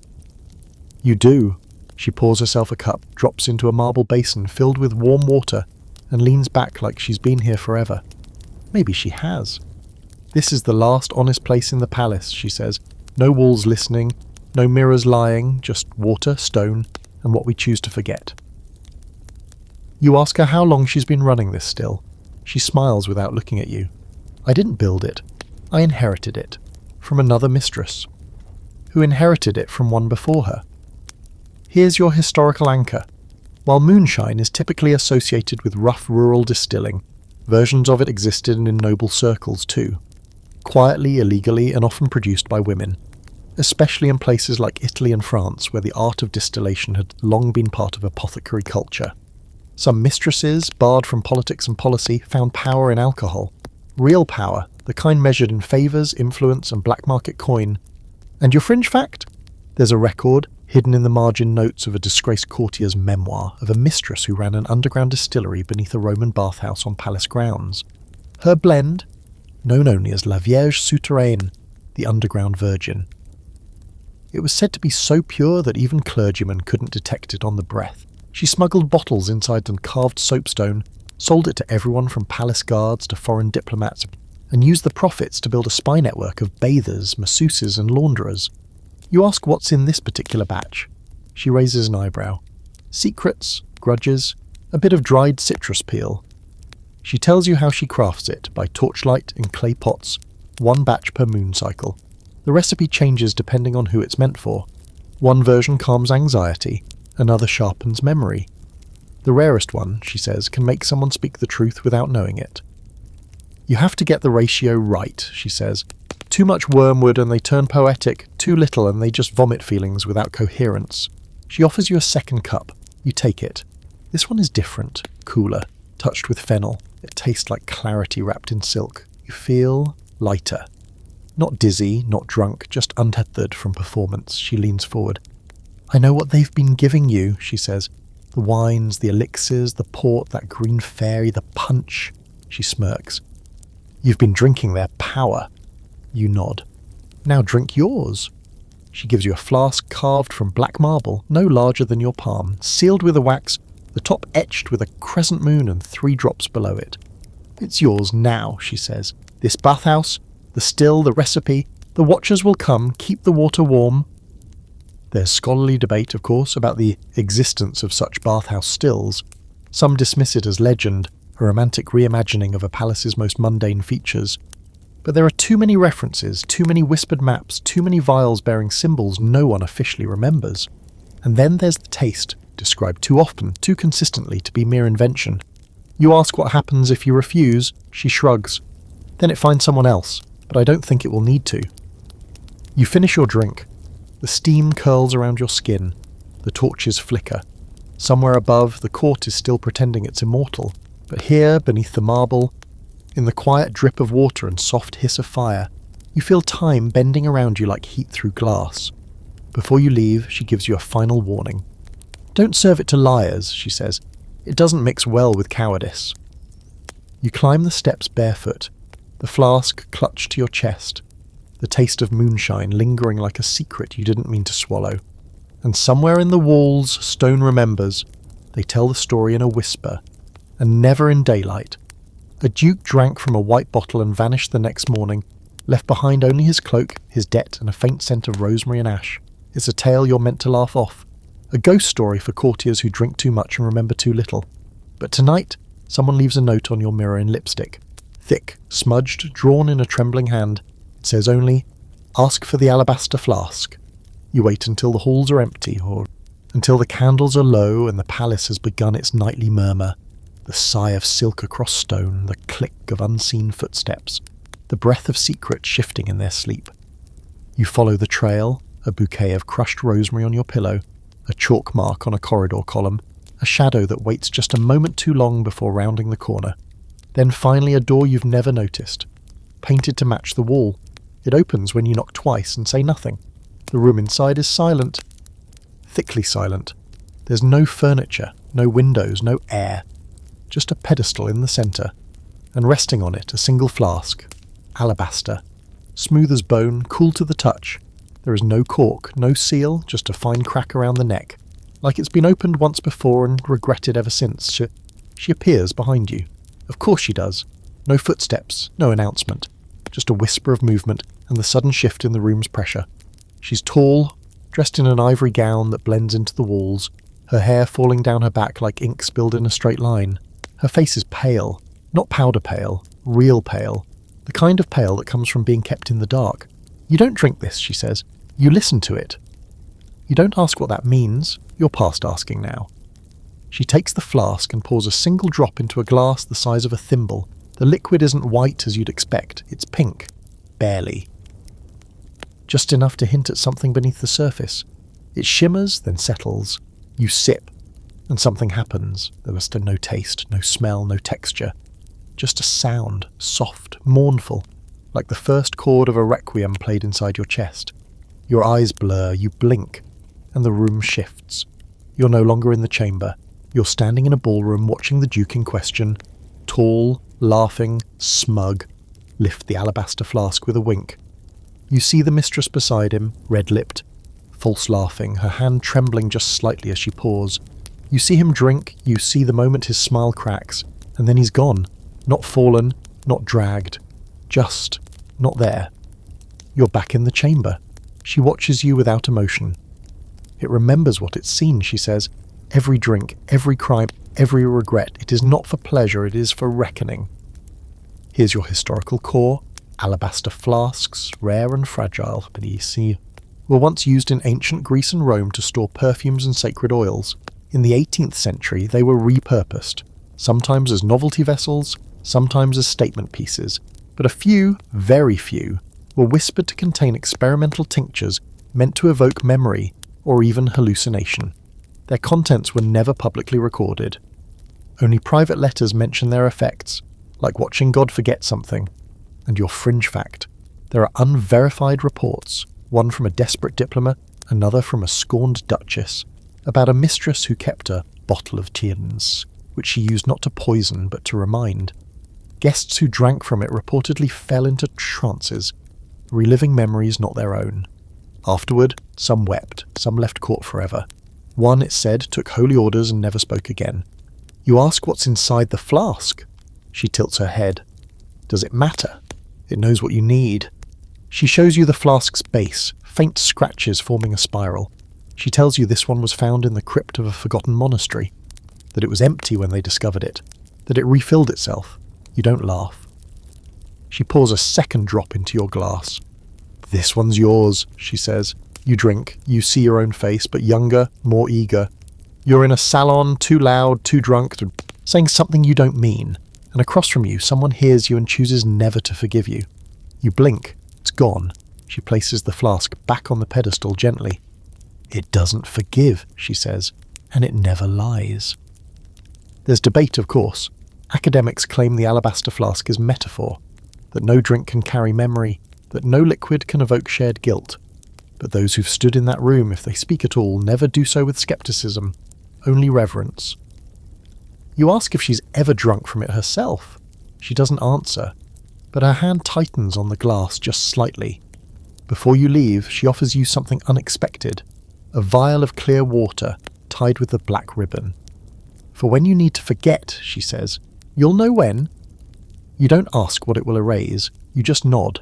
The room vanishes behind you the moment you step out. You check. It's gone, not hidden. Gone. You walk back through Versailles with the taste of nothing on your tongue, and the sound of that single note, low, mournful, still vibrating in your chest.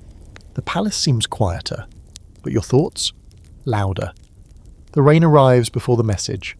Slow at first, like fingers tapping on glass, then harder. Relentless. The kind of rain that turns perfumes sour and secrets runny. You hear it before you see it, roaring across the palace roof like the hooves of distant war horses, and suddenly everything is wet. The gardens, the corridors, your thoughts. You expect a summons. But instead you find a glass, not a note, not a ribbon, just a simple antique coupe glass placed carefully on your writing desk. Filled to the brim with something pale gold, gently fizzing. Beside it, a single lemon peel curled into the shape of a question mark. You know who sent it. You climb the north staircase, up past the unfinished music rooms and the gallery where the frescoes were left incomplete. Up, into the storm. The sound of rain grows louder with each step. Finally, you reach the attic-level salon, forgotten by most, untouched by renovation, but tonight, glowing. She's waiting at the window wearing a robe the colour of storm clouds, her hair braided in a crown of steel-grey silk. She turns when you enter, raising her glass in salute. "You got it," she says. "I wasn't sure you would." You raise the coupe she left behind and sip. Champagne. But not like any you've tasted before. This one is sharper, wilder, like drinking laughter through lightning. The bubbles are aggressive, effervescent chaos in crystal form. Beneath the bite, though, there's depth. Honeycomb, rosewater, toasted hazelnut. The finish is shockingly long, like the ghost of a kiss that wasn't supposed to mean anything. "Real champagne," she says, "not that court-sponsored syrup. This was made for rebellion." She pulls a second bottle from a chilled silver bucket shaped like a lion's mouth and fills your glass to the rim. "Let me guess," you say. "You inherited the vineyard from a dead lover." She smirks. "Close. I stole it from one." Here's your historical thread. By the 18th century, champagne had transitioned from a risky fermentation experiment into a symbol of status and power. But the good stuff, the true method champenoise, was still volatile, often exploding in storage or arriving flat. The best batches were unpredictable, often reserved for nobles, and sometimes gifted to mistresses to keep them pliant, giddy, or distracted. But a few women learned the craft themselves, and when they did, things changed. And your fringe fact, a lesser-known mistress of a lesser-known duke allegedly maintained a secret champagne cellar in her private quarters, importing from a renegade vineyard run by women who refused to bottle under male names. These vintages were said to produce emotional acceleration, laughter, confessions, the urge to dance barefoot in political salons. One courtier wrote, "She served me bubbles, and I left with nothing hidden." You take another sip. The room tilts slightly, not in drunkenness, but in readiness. Everything feels possible, like the rules of gravity are about to blink. She hands you a napkin with a list scribbled on it, names, dates, timings. "What is this?" you ask. "A distraction schedule," she replies, "for when we uncork the real bottle." From a cabinet she retrieves a darker, unlabelled bottle wrapped in black wax. "This one's been waiting 10 years, she says. "The vineyard calls it rupture." You raise an eyebrow. "For sabotage or seduction?" "Yes," she replies. She pours 2 glasses. This one is deeper in colour, nearly amber. No visible bubbles, but when you sip, they're there. Tiny. Furio Gierpo. Like a swarm of tiny bees made of gold and electricity. It hits you immediately. Not hard, not slow, just completely. You feel lighter, louder, sharper. Your skin hums, the windows rattle. "This is what the men are afraid of," she says. Women who laugh too hard at the wrong joke. Women who don't ask permission to pop the cork. She tells you how she used champagne to dismantle an alliance once. Not with poison, not with scandal. With joy. She turned a tense meeting into a celebration, poured glass after glass until someone said too much, and then made sure the right ears heard it. "You want truth?" she says. "Forget truth serum, give them good champagne. Watch how quickly they start telling on themselves." There's scholarly dispute, of course.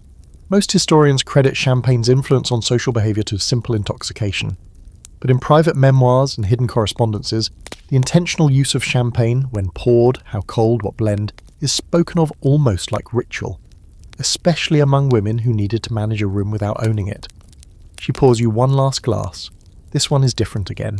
Warmer, drier, finishing with the strange clarity of ginger and smoke. "This one," she says, "is for endings." You don't ask what's ending. The storm outside intensifies. Lightning flickers like a camera flash. For a moment, her silhouette becomes pure shadow against the window, and you wonder how many revolutions began this way, in attic rooms, over glasses filled with soft violence and louder joy. Before you leave, she gives you a cork. Nothing else, just the cork from the rupture bottle, etched with a star on one side and a crack down the other. "When you need to be remembered," she says, Drop it into the fire, but only if you're ready for the memory to fight back. You walk downstairs with the fizz still on your lips, the taste of rebellion lingering in your jaw. Outside, the rain keeps falling, but now it sounds like applause. It begins with a scent, not perfume, not flowers, smoke, but not the heavy choking kind that fills halls after a fire. This is finer, intentional.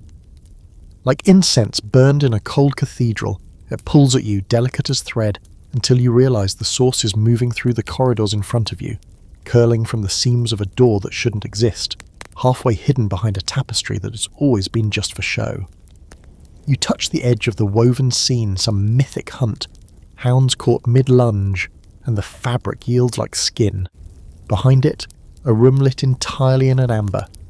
The walls are lined with polished resin panels, golden and glowing, as if the sun is being held prisoner here. The air tastes warm and dusty, like time has slowed just enough to let the past settle comfortably into the corners. You're not alone. She's already there, seated on a low bench with her legs folded beneath her, cloaked in a robe that shimmers the same colour as the walls. She doesn't rise when you enter. She doesn't need to. The last one always burns, she says softly. But it leaves the clearest taste. On a pedestal between you sits a vessel shaped like an oil lamp. Clay, glazed with cracked gold. Smoke curls from its spout in a slow, deliberate stream. You don't see any cups, no glasses, just a single silver straw that she gestures toward. It's absinthe, she says, but not the kind they spill in cabarets. This one was written before they wrote the rules. You hesitate, but only briefly. You inhale, and suddenly the room turns green. Not literally, but perceptually. The amber walls ripple, shadows lengthen, light fractures. The scent intensifies. Anise, mint, wormwood, and something bitter underneath, like regret scraped from the tongue. The taste is not on your tongue, though, it's in your thoughts. Images flicker across your mind like pages from a half-remembered book.